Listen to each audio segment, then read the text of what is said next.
আজ 1 মাস পর কলেজে যাচ্ছি বিশেষ একটা কাজের জন্য। দীর্ঘ 1 মাস এলাকার বাইরে ছিলাম, তাই আজকে অনেক দিন পর কলেজে যাওয়া হচ্ছে। কলেজের গেট দিয়ে ঢুকতে যাব, তখনই একটা ফোন আসলো। তখন ফোনটা রিসিভ করে কথা বলতে বলতে কলেজে ঢুকবো, এমন সময় কারোর সাথে ধাক্কা লাগলো। ধাক্কা লাগার সাথে সাথে অপর পারের ব্যক্তিটি মাটিতে পড়ে গেল, আর আমার হাত থেকে ফোনটাও পড়ে গেল। তখন আমি যার সাথে ধাক্কা লাগলো তাকে বললাম, সরি, আমি আপনাকে দেখতে পাইনি বলে হাতটা বাড়িয়ে দিলাম।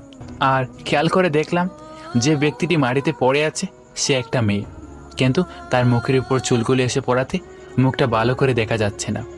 মেয়েটা যখন উঠে আসলো, ঈশান তখন ওর মুখটার দিকে তাকিয়ে তো অন্য জগতে হারিয়ে গেল।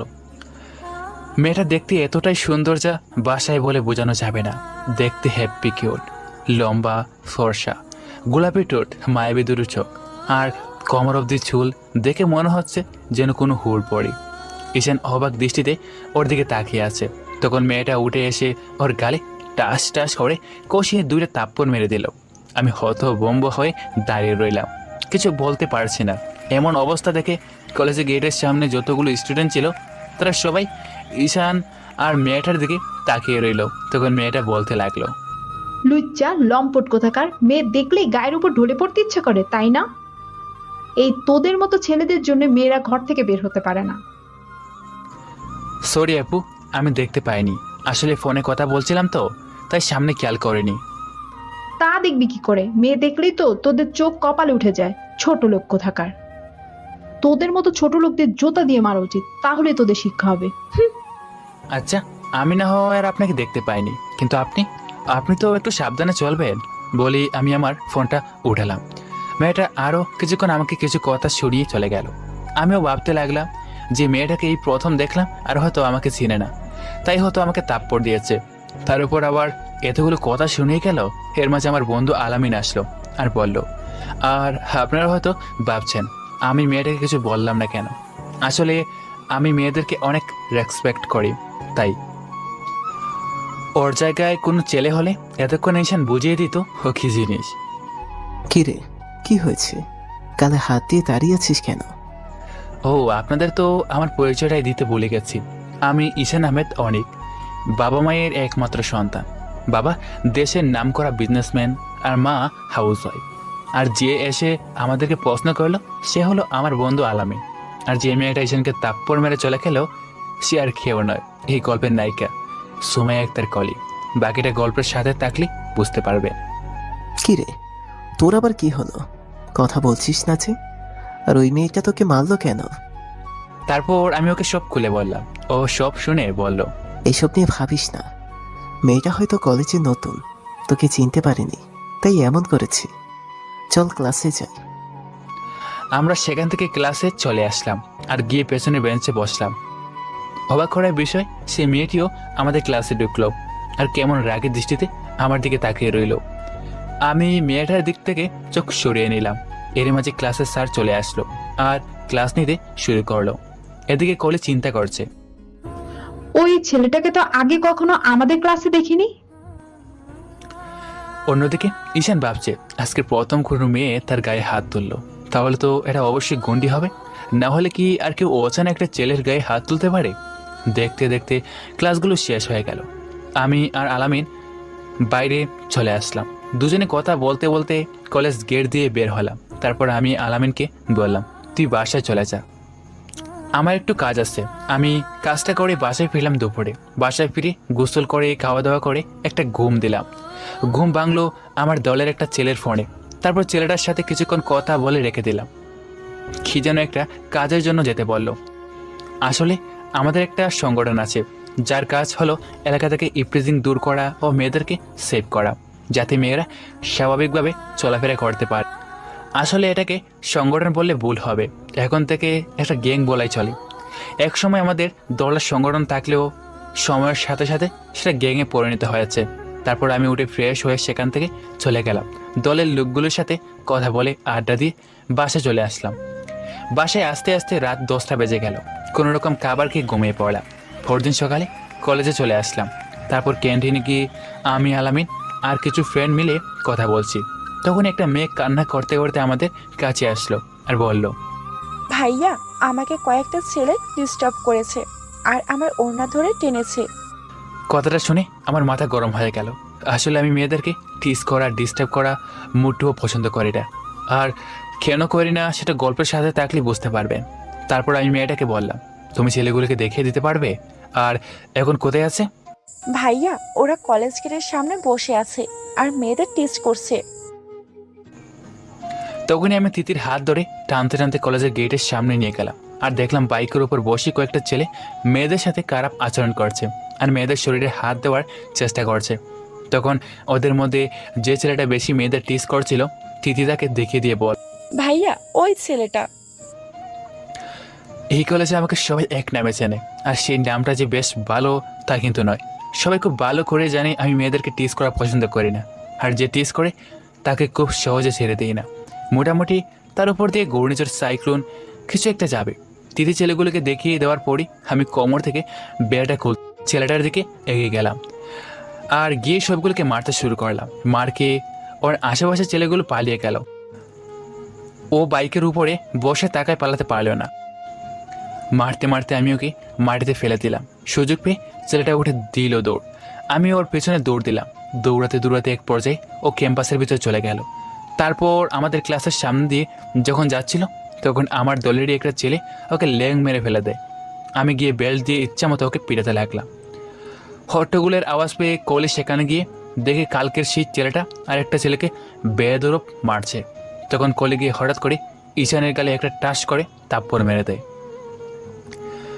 ঘটনার আকস্মিকতা ঈশান ছেলেটাকে মারা বন্ধ করে দেয়, সেখানে দাঁড়িয়ে যায় আর বুঝতে চেষ্টা করে ওর সাথে কি হয়। তখন ওর পাশে তাকিয়ে দেখে কালকে সেই মেয়েটা ওকে তাপ্পড় মেরেছে। ঈশান চুপ করে রইল। তখন কলি বলতে লাগলো, অসভ্য ছেলে, গুন্ডা, মাস্তান, এটা কি মাস্তানি করার জায়গা? আর একটা ছেলেকে এভাবে একা পেয়ে মারছিস, লজ্জা করে না? কলেজটা কি মারামারি করার জায়গা? মারামারি যদি করতে হয় তাহলে রাস্তায় গিয়ে কর। বলি কলি ছেলেটাকে উঠালো। কলি যখনই ছেলেটাকে হাত ধরে উঠালো, ছেলেটা সুযোগ পেয়ে দৌড়ে পালিয়ে গেল। আর কলি ঈশানকে কিছুক্ষণ বোকা দিতে লাগলো। এক পর্যায়ে ঈশান আর কলির সাথে কথা না শুনে ক্যান্টিনে চলে গেল।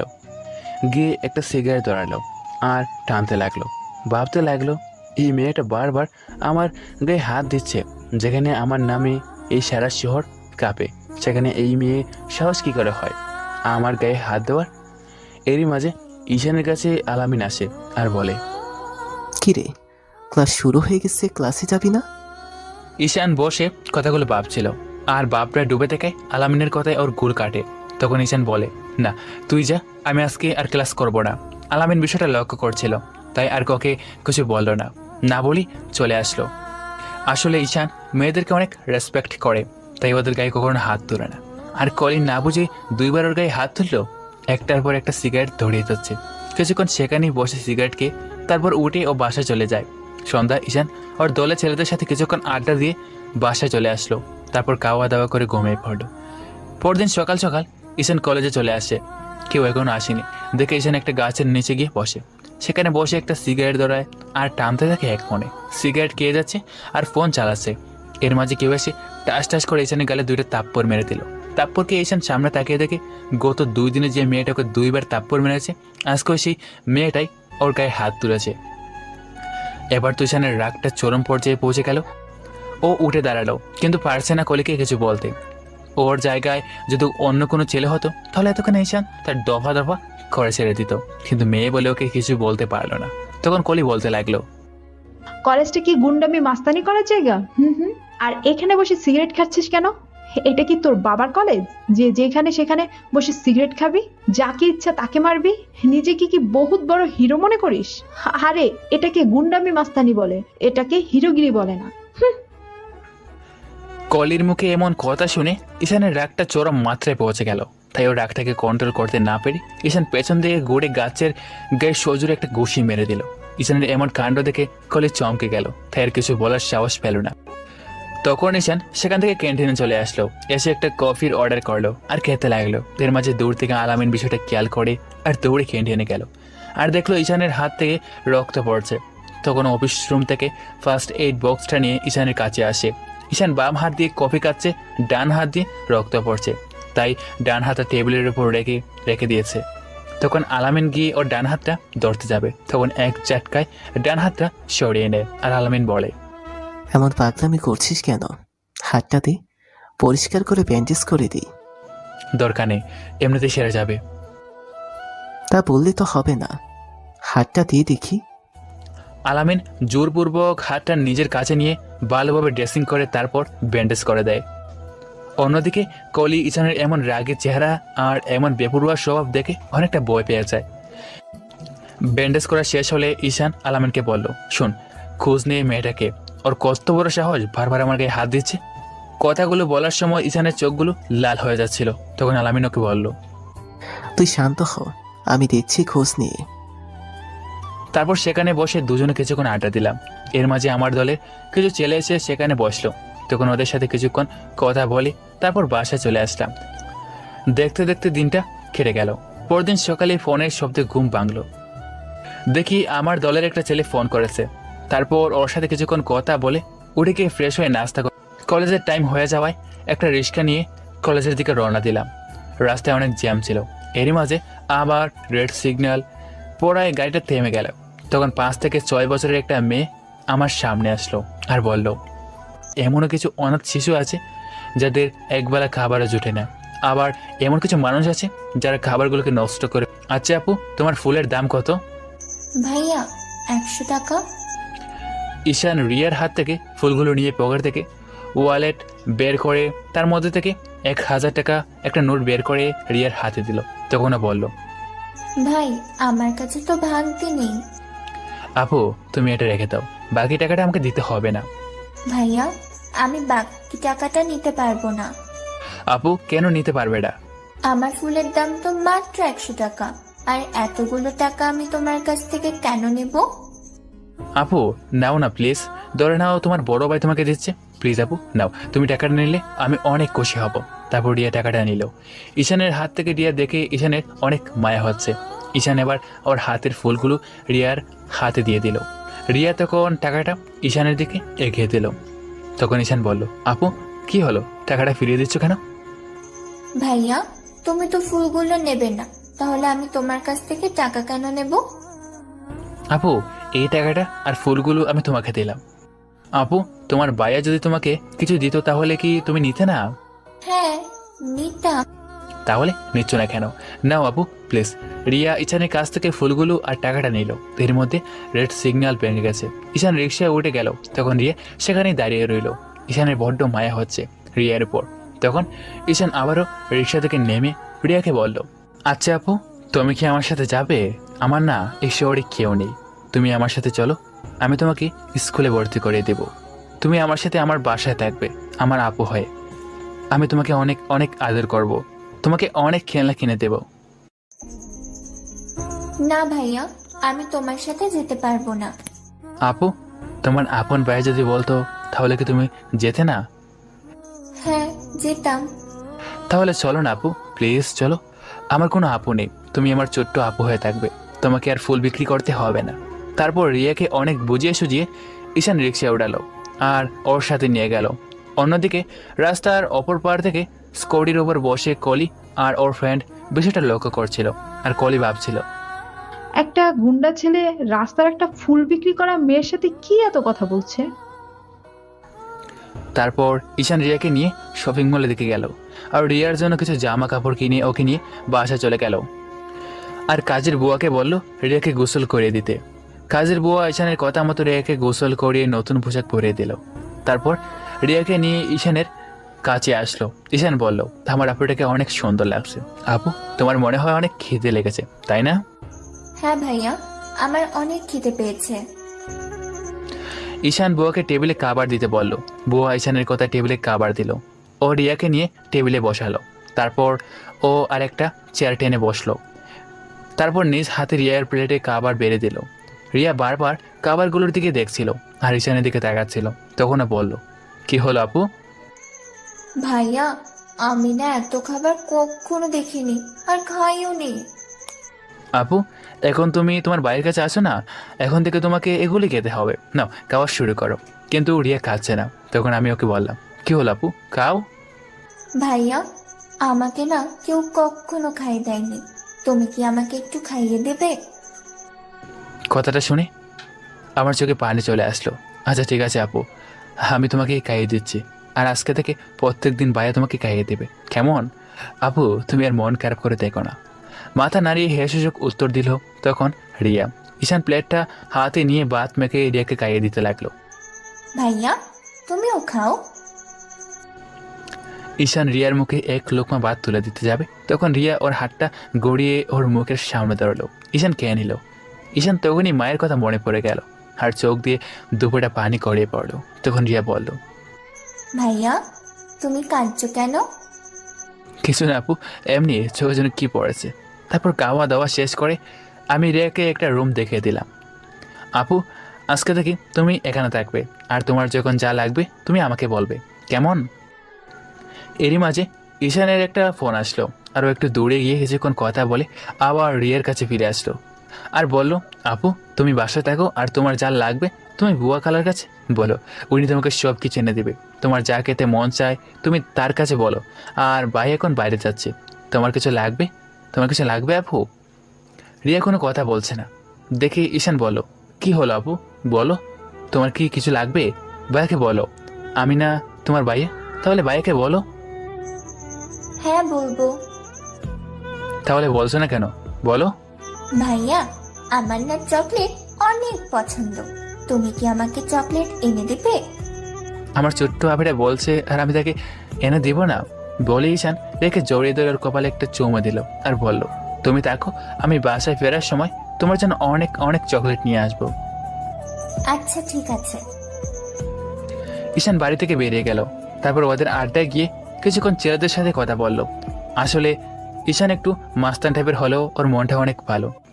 আরও ওর মাস্তান হওয়ার কারণটা আপনারা গল্পের সাথে থাকলে বুঝতে পারবেন। একটা ছেলের বেপরোয়া হওয়ার পেছনে থাকে একটা গল্প, যেটা আপনারা না জানলে কিছুই বুঝতে পারবেন না। তাই গল্পের সাথেই থাকুন, অবশ্যই বুঝতে পারবেন। তারপর দলের লোকদের সাথে কিছুক্ষণ বুদ্ধি পরামর্শ করলাম। আসলে আমাদের মেন উদ্দেশ্য হচ্ছে এলাকা থেকে ইপ্রিজিং দূর করা। ঈশান কিন্তু কোন খারাপই পছন্দ করে না। কেউ অন্যায় করলে শুধু তাকে ধুলাই করে ছেড়ে দেয়, আর যখন বেশি প্রয়োজন হয় বা কেউ বেশি অপরাধ করে তখন তাকে আর বাঁচিয়ে রাখে না। ওদের দলে কিছু কিলার আছে, তাদের মাধ্যমে অপরাধীদের মেরে দেয়। কথায় আছে না, যখন সোজা কথায় কাজ না হয় তখন বাঁকা রাস্তায় দৌড়তে হয়। বিষয়টা ঠিক তেমনই। দেখতে দেখতে 15 থেকে 20 দিন কেটে গেল। এর মধ্যে ঈশান রিয়াকে স্কুলে ভর্তি করে দিয়েছে। এখন ঈশান রেগুলারলি কলেজে যায়, আর তার কারণ হচ্ছে প্রত্যেক দিন রিয়াকে স্কুলে দিয়ে কলেজে চলে যায়, আবার আসার সময় নিয়ে আসে। তো ঈশান একদিন রিয়াকে স্কুলে দিয়ে দিতে যাচ্ছিল, আর তখনই কলি ঈশানকে খেয়াল করে, দেখে ওর সাথে সেদিনে সেই বাচ্চা মেয়েটা আসলে করি দূর থেকে ঈশানকে ফলো করছিল। আর ফলো করতে করতে রিয়ার স্কুল পর্যন্ত চলে আসে। ঈশান আর রিয়া রিক্সা থেকে নেমে রিক্সা ভাড়া দেয় ও রিয়াকে কিছু টাকা দিয়ে বলে, আপু তোমার যদি কিছু খেতে ইচ্ছে করে তাহলে খেও, আর অপরিচিত কেউ যদি তোমাকে কিছু দেয় তাহলে কিন্তু খাবে না। রিয়া মাথা নেড়ে হেসে উত্তর দেয়। তারপর চলে যেতে গেলে ঈশান হাঁটু গেড়ে ওর সামনে বসে বলে, আপু ভাইয়ার পাওনাটা দিবে না? তখন রিয়া দৌড়ে এসে ঈশানের গালে একটা পাপ, আর ঈশান রিয়ার কপালে একটা পাপ্পি দেয় আর বলে, এখন যাও লক্ষ্মী মেয়ের মতো গিয়ে ক্লাস করো। অন্যদিকে কোলে ঈশানের কাজকর্ম বেশ অবাক হচ্ছে, কারণ যে ছেলেটা নাকি একদম বেপরোয়া এলাকার মাস্তান, এক নামে পরিচিত, সে বাচ্চা একটা মেয়েকে এত আদর করছে কেন? বিষয়টা কোলে মনে মনে ভাবে আর বলে, এই বিষয়ে আমাকে জানতে হবে। ঈশান রিক্সাটা নিয়ে কলেজের দিকে আসে। সেদিনের মতো ক্লাস করে বাসায় চলে যায়। আর পরদিন আবারও রিয়াকে স্কুলে দিয়ে যেই না কলেজের দিকে যেতে যাবে, তখনই আলামিনের ফোন আসছে। আর আলামিন বলে, কোথায় তুই? আমি তো রাস্তায় আছি। কেন, কি হয়েছে? তুই কলেজ আয়, আমি তারপর তোকে সব বলছি। ঈশান আলামিনের কথা মতো দ্রুত রিক্সা নিয়ে কলেজে যায়, আর গিয়ে দেখে আলামিন একটা গাছের নিচে বসে আছে, আর 2-3টা মেয়ে ওর সামনে দাঁড়িয়ে কান্না করতে করতে কিছু না বলছে। তখনই ঈশান ওদের কাছে যায় আর বলে, কি হচ্ছে আপু, তোমরা কাঁদছো কেন? তখন মেয়েগুলো কান্না করতে করতে বলে, ওদের নাকি কয়েকটা ছেলে টিস করেছে আর ওদের শরীরে হাত দেওয়ার চেষ্টা করেছে। কথাটা শুনে ঈশানের মাথায় রাগ উঠে যায়, আর ও আলামিনকে বলে ছেলেগুলোকে দৌড়ে আনতে। আর তখন আলামিন ছেলেগুলোকে দৌড়ে আনার জন্য ওদের দলের কিছু ছেলে পেলে নিয়ে ছেলেগুলো ক্লাসে চলে যায়। যে ছেলেগুলো মেয়েগুলোকে টিস করেছিল, আলামিন ওদেরকে স্যারের সামনে দিয়ে শারীরিক কলার ধরে টানতে টানতে কলেজের মাঠের মধ্যে নিয়ে এমন অবস্থা দেখে কেউ আর ক্লাসের দিকে মনোযোগ দিতে পারে না। তখন সবাই ক্লাস থেকে বের হয়ে যায় কি হবে সেটা দেখার জন্য। সবাই জানে এখন কিছু একটা হতে চলেছে, কিন্তু বিষয়টা কত দূর পর্যন্ত যায় সেটা জানার জন্য সবাই বেশ আগ্রহের দৃষ্টিতে ওদের পেছন পেছন যায়। আলামিন ছেলেগুলিকে নিয়ে সেই গাছের নিচে যায় যেখানে ঈশান বসা। তখন ঈশান ছেলেগুলিকে গাছের সাথে বেঁধে দিতে বলে, শোন আমাকে একটা হকি স্টিক এনে দে। তখন ওর দলের একটা ছেলে কিছুক্ষণ পর একটা হকি স্টিক এনে ঈশানের হাতে দেয়। আর ঈশান মেয়েগুলোকে উদ্দেশ্য করে বলতে থাকে, আপু এই ছেলেগুলো তো। মেয়েগুলো হেসে উত্তর দেয়। সাথে সাথে ঈশান ওদেরকে হাতের হকি স্টিক দিয়ে উড়াদুরা মারতে শুরু করে দেয়। এক একটাকে আঘাত করছে আর ছেলেগুলো চিৎকার করছে। তখনই কলেজের প্রিন্সিপাল আসে আর ঈশানকে বলে, ঈশান হচ্ছেটা কি? এটা কলেজ, কোনো গুন্ডামি করার জায়গা না। ছেলেগুলোকে মারতে মারতে ঈশান বলে, স্যার কি হচ্ছে সেটা তো দেখতেই পাচ্ছেন, তাই কথা না বলে চুপচাপ দেখে যান। এটা কি ধরনের অসভ্যতা ঈশান? আমি তোমাদের প্রিন্সিপাল, তুমি আমার সাথে এমন ভাবে কথা বলছো কেন? ঈশান এবার মার থামিয়ে দিয়ে বলল, কিসের প্রিন্সিপাল আপনি? এই কলেজে এত ইপ্রিজিং হচ্ছে আর রেগুলারলি মেয়েদেরকে টিস করে ছেলেরা, বাজে ইঙ্গিত করে কথা বলে, এমনকি শরীরে হাত দেয়। 2-3টা দর্শনও হয়ে গেছে এই কলেজে, তারপরে তো আপনারা কোনো পদক্ষেপ নেননি। তাহলে আজ যখন আমি ওদের শাস্তি দিচ্ছি তখন আপনার এত অসুবিধা হচ্ছে কেন? ও এরা বড় লোকের ছেলে, তাই এদের কিছু বলতে পারেন না, তাই তো? আমার কাছে বাধা দিতে আসলে আমার থেকে খারাপ কেউ হবে না, তাই ভালোই বলছি আপনি এখান থেকে চলে যান। না হলে ওদের বাবাদের কাছ থেকে আপনি টাকা নিয়ে ওদের কিছু না বলার কারণে আপনার অবস্থাও খারাপ করে ছেড়ে দেব। কথাগুলো বলার সময় ঈশানের চোখগুলো লাল হয়ে গেছে। ঈশানের এমন বেপরোয়া কথাগুলো শুনে প্রিন্সিপাল বেশ খানিকটা ভয় পেয়ে যায় আর সেখান থেকে চলে যায়। অন্যদিকে কলেজে আসার পরই ওই মেয়েগুলোকে কান্না করতে দেখে ওর বান্ধবীর সাথে সেখানে যায়। ও প্রথম থেকেই সেখানে ছিল আর কী হয়েছে বিষয়টা ভালোভাবে গুটিয়ে দেখেছিল। ঈশানের এরকম রাগী আর ভয়ঙ্কর চেহারা দেখে অনেকটা ভয় খুঁকড়ে যায়। এমন কোনো পোশাক পরতে কলেজে না দেখি। যদি শালীন পোশাক পরে কলেজে আসতে পারো তাহলে আসবে, না হলে আসবে না। আর যদি কখনো এমন হয় তাহলে আমার থেকে খারাপ আর কেউ হবে না। নেহাত আমি মেয়েদের গায়ে হাত তুলি না, না হলে ছেলেগুলোকে যে অবস্থা করেছি তোমাদের অবস্থা তার থেকে খারাপ করে দিতাম। কথাগুলো মনে রাখবে, মাইন্ড ইট। এখন আমার সামনে থেকে দূর হও, আর আমি যেন এসব পোশাক তোমাদের আর পরতে না দেখি। অন্যদিকে কলি মুগ্ধ হয়ে ঈশানের কথাগুলো শুনছিল আর ভাবছিল, একটা গুন্ডা ছেলে মনটা এত ভালো হতে পারে কি করে? আসলে ছেলেটাকে যেমনটা ভেবেছিলাম ও তেমনটা না। ও কে আমাকে সেটা জানতেই হবে। এতগুলো ছেলেকে ও একা পেটালো, কেউ কিছু বলতেও পারলো না। প্রিন্সিপালও ওর কথায় ভয় সরে গেল। ওর বিষয়ে আমাকে সবকিছু জানতে হবে, কে ও আর ওর পরিচয় কি। এতক্ষণ এই দৃশ্যটা কলেজের সব স্টুডেন্ট দাঁড়িয়ে দাঁড়িয়ে বিষয়টা দেখছিল। তখন আলামিন বলল, আপনাদের নাটক দেখা হলে আপনারা আসতে পারেন, প্লিজ লিভ নাও। সবাই সেখান থেকে চলে গেল। কলিও হাঁটতে হাঁটতে ক্লাসে চলে গেল। কলি শুধু ঈশানের কথাই ভাবছে। ওর বড্ড কৌতূহল হচ্ছে যে ঈশানকে কেন এমনটা করে সেটা জানতে। আলামিন কোনোরকম ঈশানকে শান্ত করে তারপর ক্যান্টিনে নিয়ে যায়। ক্যান্টিনে নিয়ে গিয়ে একটা সিগারেট ধরিয়ে দেয়। ঈশান সেটা শান্তে দেখে আর 2টা কফির অর্ডার করে। একটু পর ওয়াইটার কফি দিয়ে যায়। তখন আলামিন বলে, দোস্ত, সব কাজে এত রাগ করলে চলে বল? সবসময় মাথায় ঠান্ডা রেখে কাজ করবি, এতে সব দিক ঠিকঠাক থাকবে। আর কাদের ছেলেকে মেরেছিস তুই জানিস? ঈশান আলামিনকে হাতের ইশারায় থামিয়ে দিয়ে বলল, কোন গুণধর বাপের ছেলেদের মেরেছি সেটা আমার জানার দরকার নেই। তুই আমার বিষয়ে খুব ভালোভাবে জানিস। আমি যে কাউকে পরোয়া করি না, সেটাও জানিস। এই বিষয়ের সামনে কি হবে সেটা নিয়ে আমি ভাবতে চাচ্ছি না। যখন হবে তখন জায়গা যাবে। এখন কফি খা। এই বিষয়ে আর কোনো কথা বলবি না। সেদিনের মতো ক্লাস শেষ করে ঈশান রিয়াকে নিয়ে বাসায় ফিরে আসে। বিকালবেলা ঈশান একটু ঘুম পড়েছিল। তখন ওর দলের একটা ছেলে ফোনে ঘুম ভাঙে আর ওকে যেতে বলে। তারপর ঈশান আসছে বলে উঠে গিয়ে ফ্রেশ হয়ে একটা শার্ট গায়ে দিয়ে বাইকটা নিয়ে বেরিয়ে পড়ে। আস্তানায় গিয়ে ওদের সাথে কথা বলে। তখন দলের কিছু লোক বলে ওকে নাকি অন্য একটা জেলা যেতে হবে, সেখানে নাকি অনেক ইপ্রিজিং হয় যেগুলো ওদের দলের ছেলেগুলো থামাতে পারছে না। তাই বিশেষভাবে ঈশানকে যাওয়ার জন্য অনুরোধ করছে। ওদের ফোন করে জানিয়ে দে আমি কালকের মধ্যে। বলো ভাইয়া তুমি কোথায় যাবে? তুমি জানো না তোমাকে ছাড়া আমি থাকতে পারি না? ওলি ওলি, আমার আপিটা মন খারাপ করে না? ভাইয়ের যে অনেক কাজ, তাই তো ভাইয়াকে যেতে হবে। আচ্ছা, আমি তোমার আরেকটা ভাইকে বলে যাব, ও এসে তোমাকে খাইয়ে দিয়ে যাবে, কেমন? আর তোমার যা দরকার হয় তুমি রহিমা কালার কাছে বলো, রহিমা কালা তোমাকে তাই সব এনে দিবে। তোমার যে স্কুলে যেতে মন না চায়, তাহলে এই কয়টা দিন তোমার স্কুলে যাওয়ার দরকার নেই, কেমন? আর যদি যেতে মন চায়, তাহলে আমি তোমার আলামিন ভাইয়াকে বলে দেব, ওই ভাইয়া তোমাকে নিয়ে যাবে আর আবার নিয়েও আসবে, কেমন? ভাইয়া, না গেলে হয় না? না আপি, ভাইয়াকে যেতেই হবে, না হলে অনেক বড় ক্ষতি হয়ে যাবে। ভাইয়া, তুমি চলে গেলে আমাকে খাইয়ে দেবে কে? ঘুম পাড়িয়ে দেবে কে? স্কুলে নিয়ে যাবে কে? আপু, বললাম তো তোমার আরেকটা ভাইয়াকে আমি বলে দিয়ে যাব, সে তোমাকে প্রত্যেক দিন স্কুলে নিয়ে যাবে, খাইয়ে দেবে, ঘুরতে নিয়ে যাবে, ঘুম পাড়িয়ে দেবে, কেমন? ঈশান রিয়াকে ঘুম পাড়িয়ে দিয়ে নিজের রুমে গিয়ে আলামিনকে ফোন করে সব বলে দেয় কি কি করতে হবে। আর এদিকে লক্ষ্য রাখতে বলে ঈশান কালকেই রওনা দিবে, তাই সকাল হলেই আলামিনকে বাসায় চলে আসতে বলে। সেজন্য অন্যদিকে আলামিন ওর কথা ফেলতে পারে না, তাই ওর কথায় সময়। ঈশান পরদিন খুব সকাল সকাল ঘুম থেকে উঠে বাসা থেকে বেরিয়ে যায়।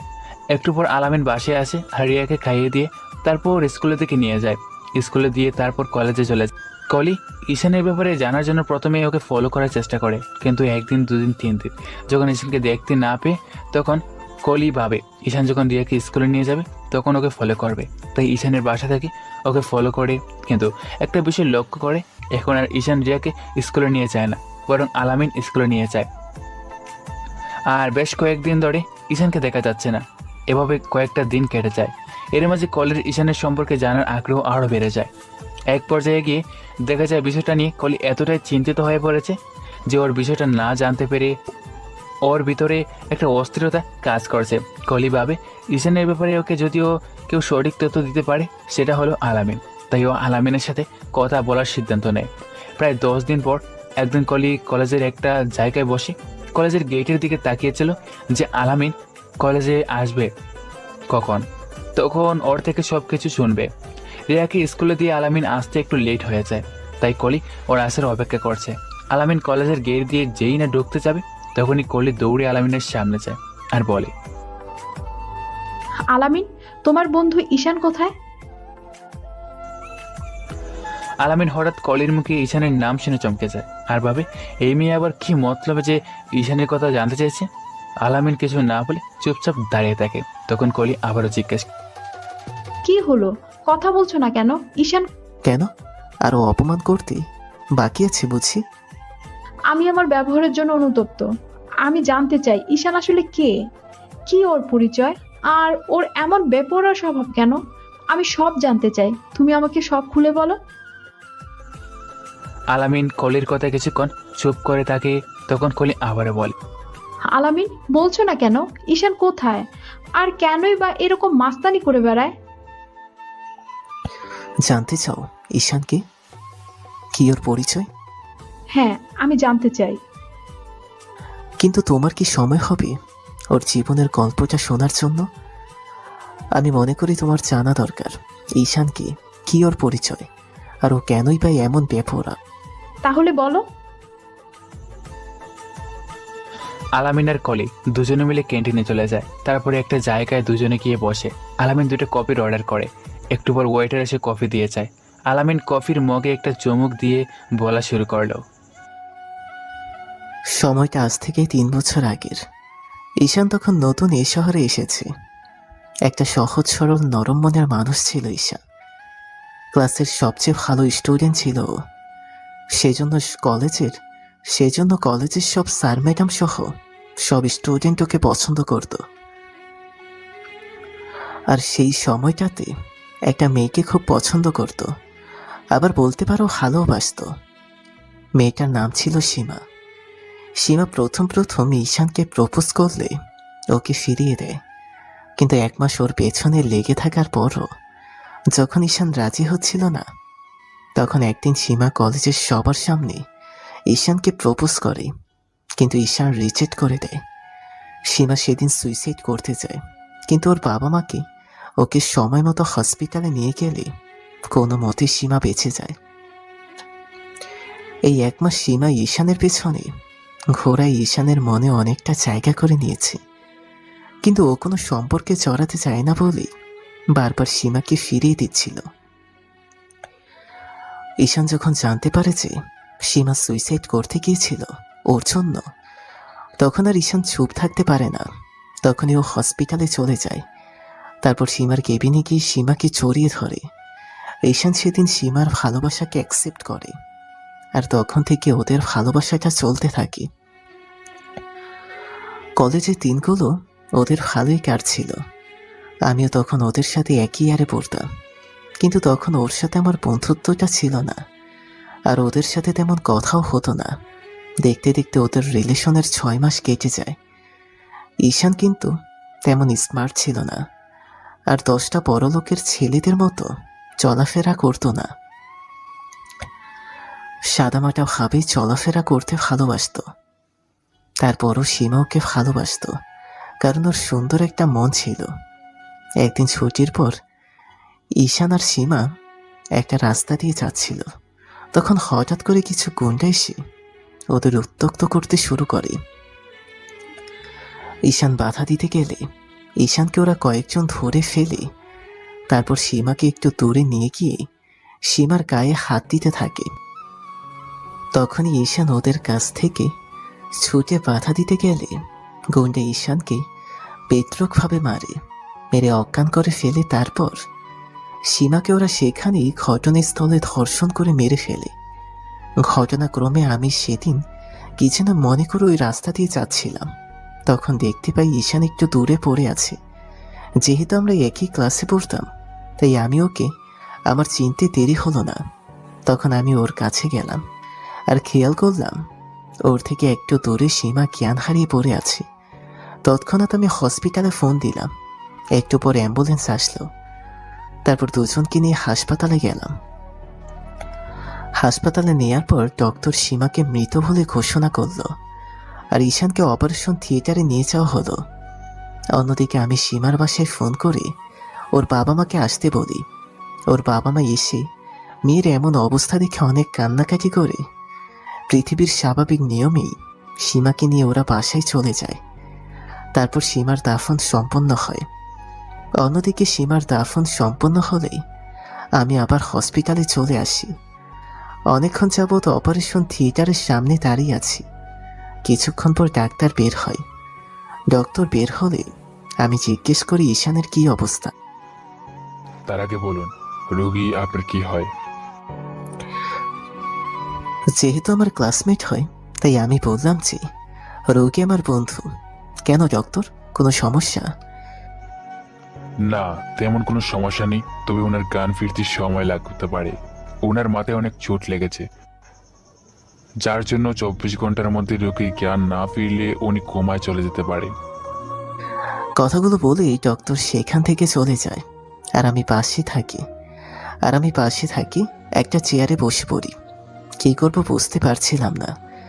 তারপর আমি সেখানে কিছুক্ষণ থেকে ডাক্তারকে বলে বাসায় চলে যাই। তারপর আমি আমাদের এলাকায় গিয়ে এক বড় ভাইকে বিষয়টা বলি, আর সেই বড় ভাইয়ের নাম ছিল রিমন।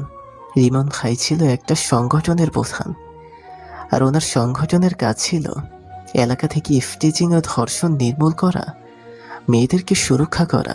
তাই আমি ওদেরকে বিষয়টা বললে রিমন ভাই ঈশানকে দেখতে চায়।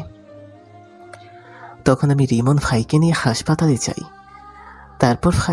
তারপর ভাই ঈশানকে দেখে আমাকে বলে যায়, ঈশাঙ্গা ফিরলে তুই ওকে আমার কাছে নিয়ে আসিস। এর একটা ব্যবস্থা তো করতে হবে, আর যদি হসপিটালে টাকা পয়সা কিছু লাগে তাহলে বলিস। সমস্যা নেই ভাই, আমার কাছে যথেষ্ট পরিমাণ টাকা আছে। এর মাঝে আমি ঈশানের ফোন থেকে নম্বর নিয়ে কয়েকবার ওর বাসায় ফোন দিতে চেয়েছি, কিন্তু কি মনে করে যেন আবার দিইনি। ওর বাসা থেকে কয়েকবার ফোন এসেছিল। ফোন আসলে আমি ফোনটা রিসিভ করে নানা অজুহাতে কাটিয়ে দিই। 2 দিন পর আল্লাহর রহমতে ঈশানের জ্ঞান তো ফিরে, কিন্তু ও সীমার জন্য পাগলামি করতে থাকে। পাগলামি করতে করতে এক পর্যায়ে আবার জ্ঞান হারিয়ে ফেলে। বেশ কিছুদিন ওকে ঘুমের ইঞ্জেকশন দিয়ে ওইভাবেই ঘুম পাড়িয়ে রাখা হয়। তারপর সপ্তাহ খানেক পর ওর জ্ঞান ফিরলে একটু শান্ত হয় আর আমাকে জিজ্ঞেস করে, সীমা কোথায়? ঈশান তুই শান্ত হ, সীমার কিচ্ছু হয়নি, ও ঠিক আছে। না, আমার সীমা ঠিক নেই। তুই বল সীমার কি হয়েছে, আর আর আমাকে সীমার কাছে নিয়ে চল। তুই আগে সুস্থ হ, তারপর আমি তোকে সীমার কাছে নিয়ে যাব। সীমা ওর বাসায় আছে, একটু অসুস্থ, তাই তোকে দেখতে আসতে পারছে না। তুই আগে শান্ত হ। তারপর অনেক বোঝানোর পর ঈশান শান্ত হয়। আরও 7টা দিন ঈশানকে হসপিটালে থাকতে হয়। প্রত্যেকটা দিন আমি সবসময় ওর পাশে থেকেছি আর ওর খেয়াল রেখেছি। এর মাঝে রিমন ভাই এসে ওকে দেখে গেছে কথা। আরও প্রত্যেকদিন আমাকে সীমার কথা জিজ্ঞেস করত, কিন্তু আমি কিছুই বলতে পারতাম না, চুপ করে থাকতাম। তো 7 দিন পর ঈশানকে রিলিজ করে দেয়। ও মোটামুটি সুস্থ হয়। তখন আমি ওকে নিয়ে রিমন ভাইয়ের কাছে যাই। যাবার পথে ঈশান আমাকে বারবার সীমার কথা জিজ্ঞেস করেছিল, আমরা কোথায় যাচ্ছি আর ওকে কখন সীমার কাছে নিয়ে যাব। বারবার শুধু এই কথাগুলোই বলছিল। আমি ওকে বলি, আমরা রিমন ভাইয়ের সাথে দেখা করতে যাচ্ছি, ওখান থেকে তোকে আমি সীমার কাছে নিয়ে যাব। আর কোনো কথা না বলে আমি ওকে রিমন ভাইয়ের কাছে নিয়ে গেলে রিমন ভাই বলল, ঈশান তোমার এখন কি অবস্থা? এই তো ভাই, এখন একটু সুস্থ আছি। তুমি কিছু চিন্তা করো না, আমরা এই বিষয়টা দেখছি। আচ্ছা, তুমি কি ছেলেগুলোকে দেখলে চিনতে পারবে? হ্যাঁ ভাই, পারবো। আচ্ছা, তুমি তাহলে আজকে যাও, আর কোনো সমস্যা হলে আমাকে জি ভাই। রিমন ভাইয়ের কাছে যাওয়ার পর ঈশান কিছুটা সময়ের জন্য তো একটু নীরব ছিল, কিন্তু আমরা যখন সেখান থেকে চলে আসি, আসার সময় ঈশান বারবার আমাকে সীমার কথা জিজ্ঞেস করে, কিন্তু আমি কোনো উত্তর দিতে পারিনি। কি করব বুঝতে পারছিলাম না। সত্যিটাই বা আর কতদিন লুকিয়ে রাখবো।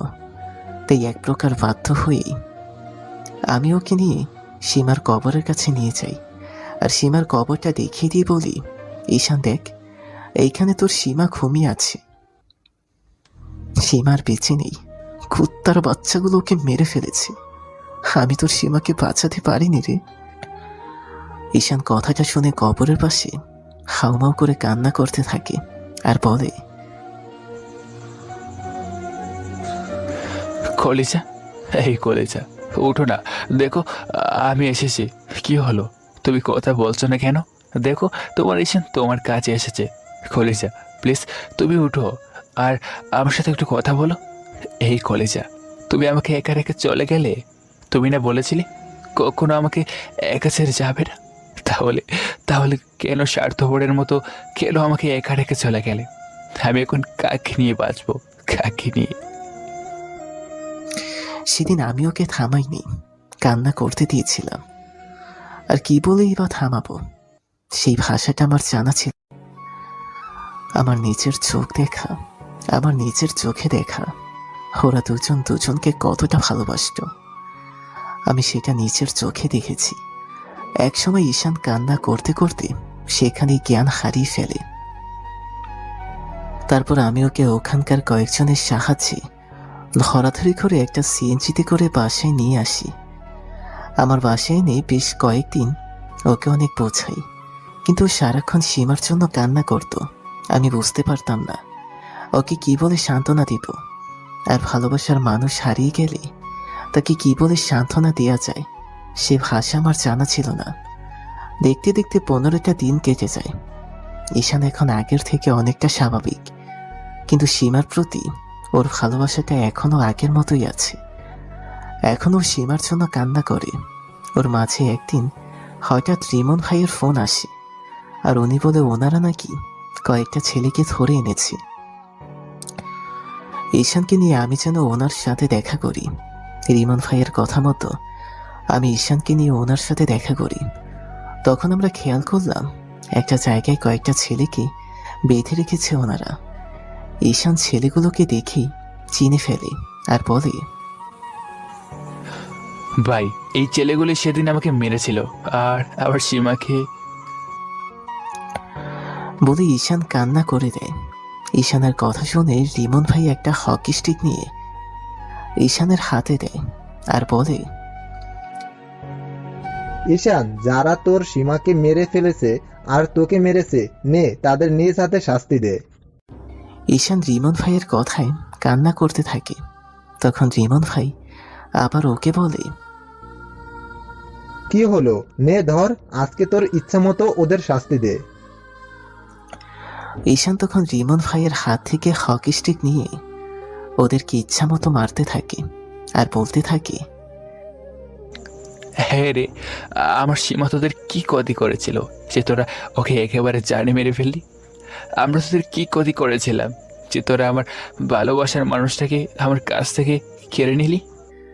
ঈশান কান্না করছে আর কথাগুলো বলছে। ঈশান কান্না করছে আর কথাগুলো বলছে আর ওদের পেটাচ্ছে। অন্যদিকে আমি ওর এমন হিংস্র রূপ দেখে অনেকটাই ঘাবড়ে যাই, কারণ ও ছিল একটা সহজ সরল ছেলে। এর আগে ওকে কখন আমি এরকম হিংস্র হতে দেখিনি। সেদিনই প্রথমবার ওকে এরূপ দেখেছিলাম।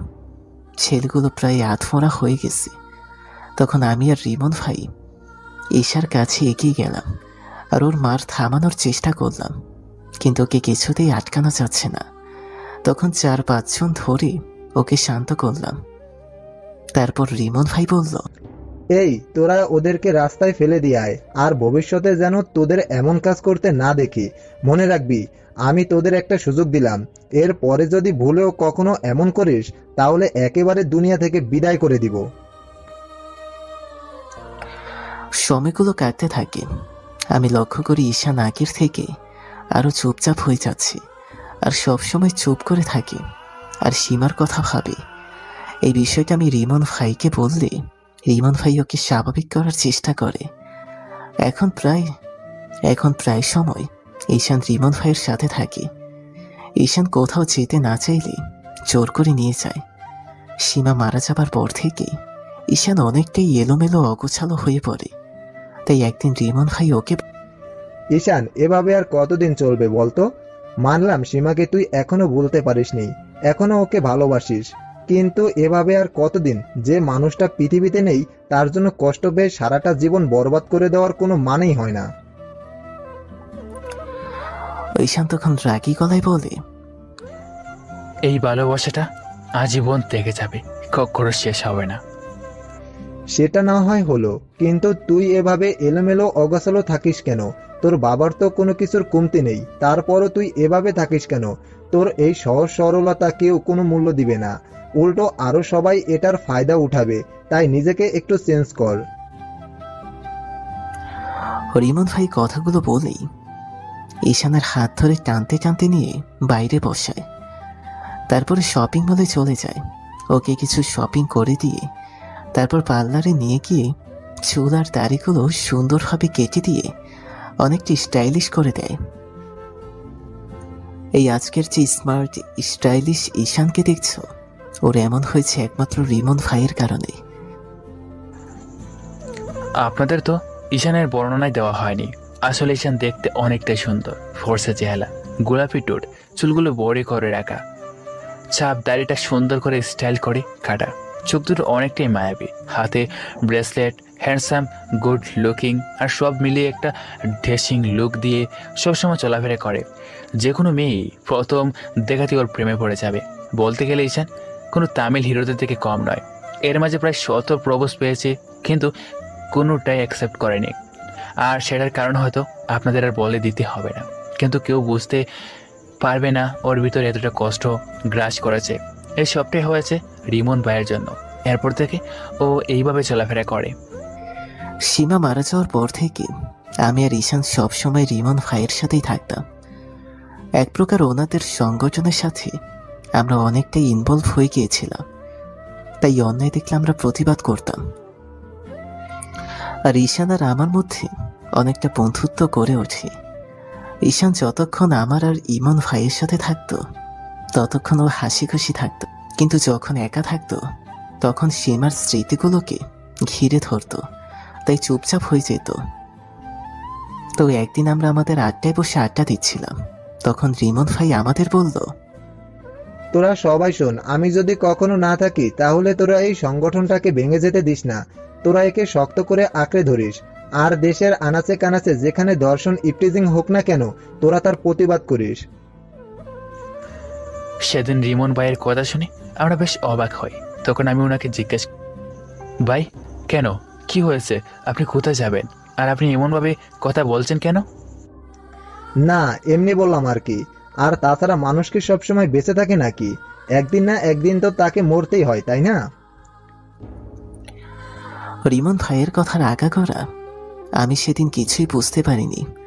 কিন্তু সেদিন রাতে আমি আর ঈশান রাস্তা দিয়ে হেঁটে যাচ্ছিলাম। তখন হঠাৎ ঈশানের ফোনে একটা কল আসে, আর ও ফোনটা রিসিভ করে হঠাৎ করে কোনো কিছু না বলে দৌড়াতে থাকে। আমি ওকে বলি, ঈশান কি রে, কি হয়েছে, কোথায় যাচ্ছিস? ও কিছুই বলে না।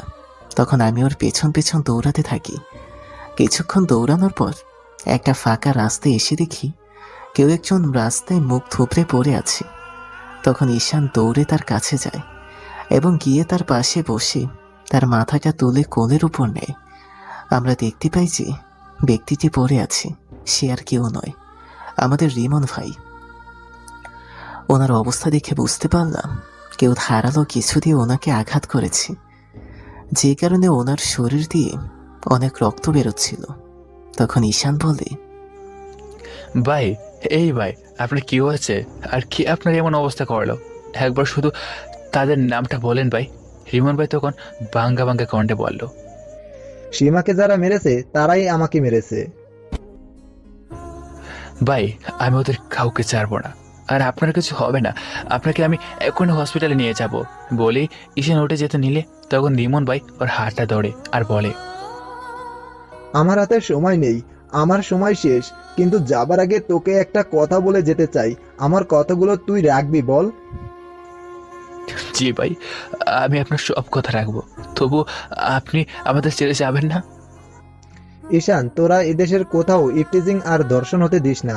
আর আজকে থেকে আমাদের সংগঠনটা সংগঠন নয়। সোজা কথায় যখন আর কাজ হবে না, তখন উল্টো পথেই সবাইকে সোজা করতে হবে। দরকার হলে কাউকে শাস্তি দিবি। তারপরেও যদি কেউ না মানে, তখন তাকে দুনিয়া থেকে বিদায় করে দিবি। কারণ কোনো পাপীর দুনিয়াতে বেঁচে থাকার অধিকার নেই।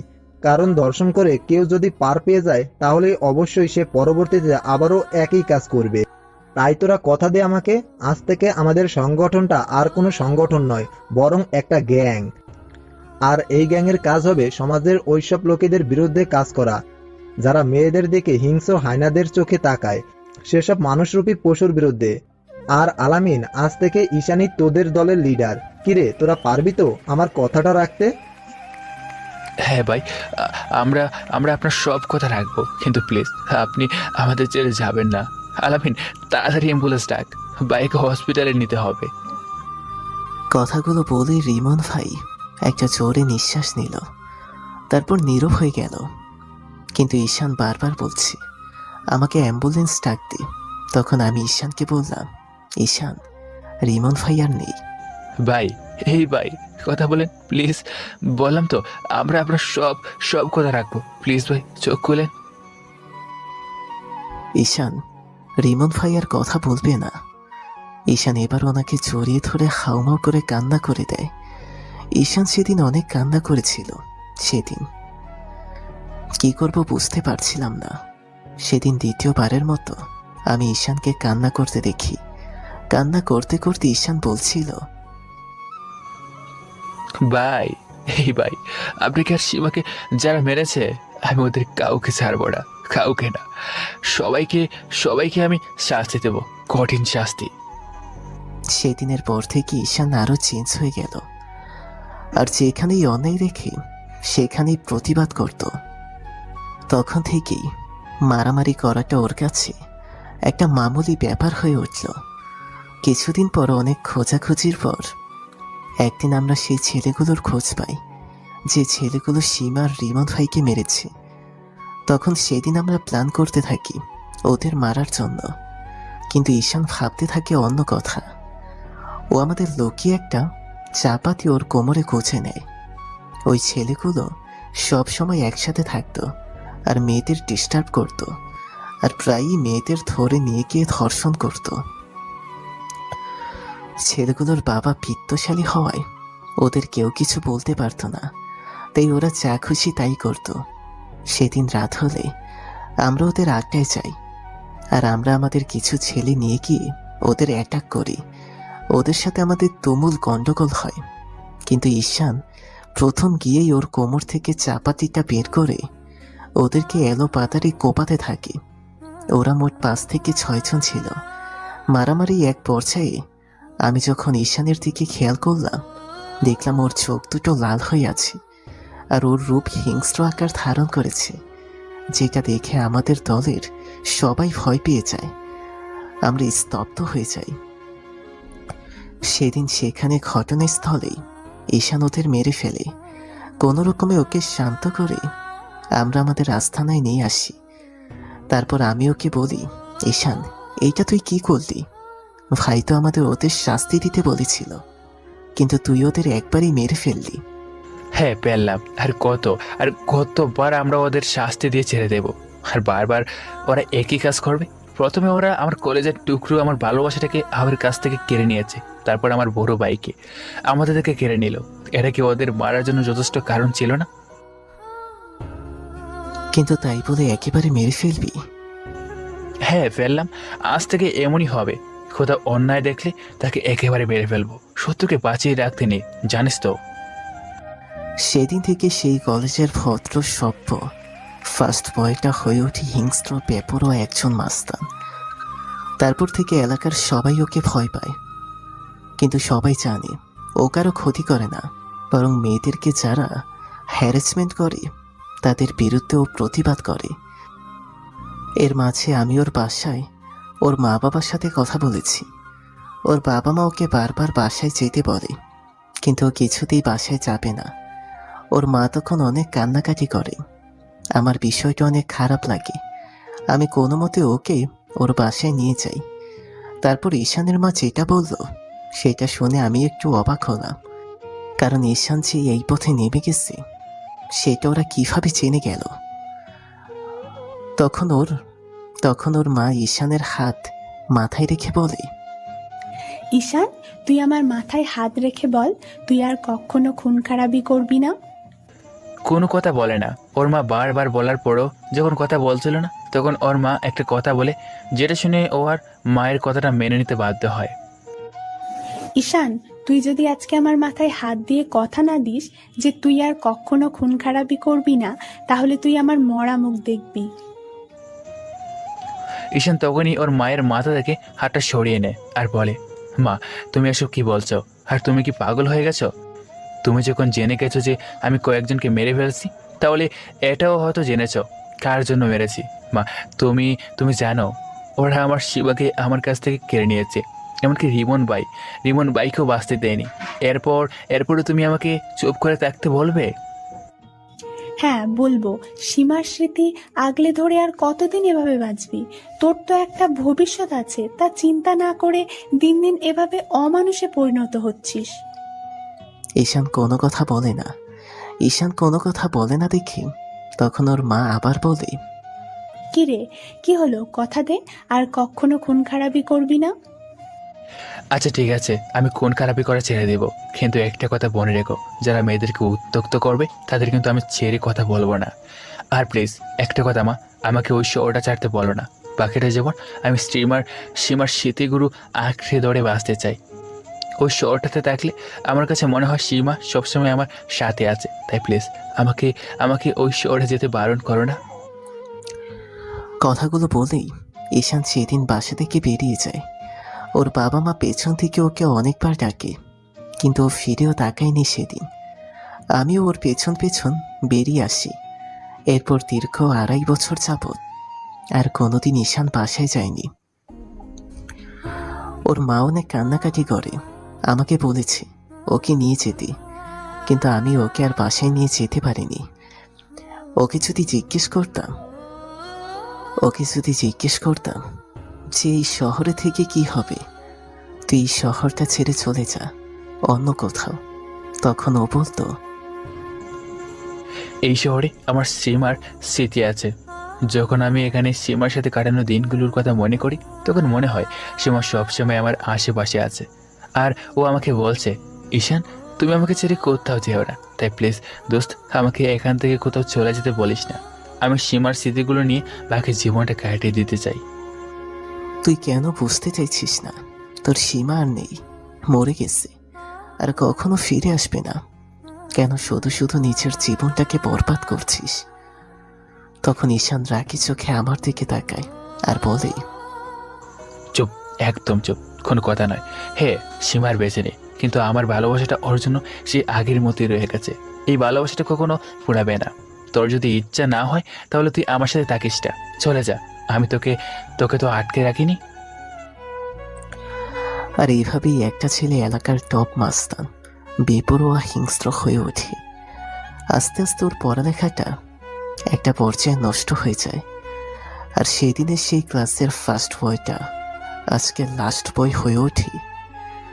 আমি ওর সাথে সাথে পড়াশোনাগুলো ছেড়ে দিই আর সব সময় একসাথে থাকি।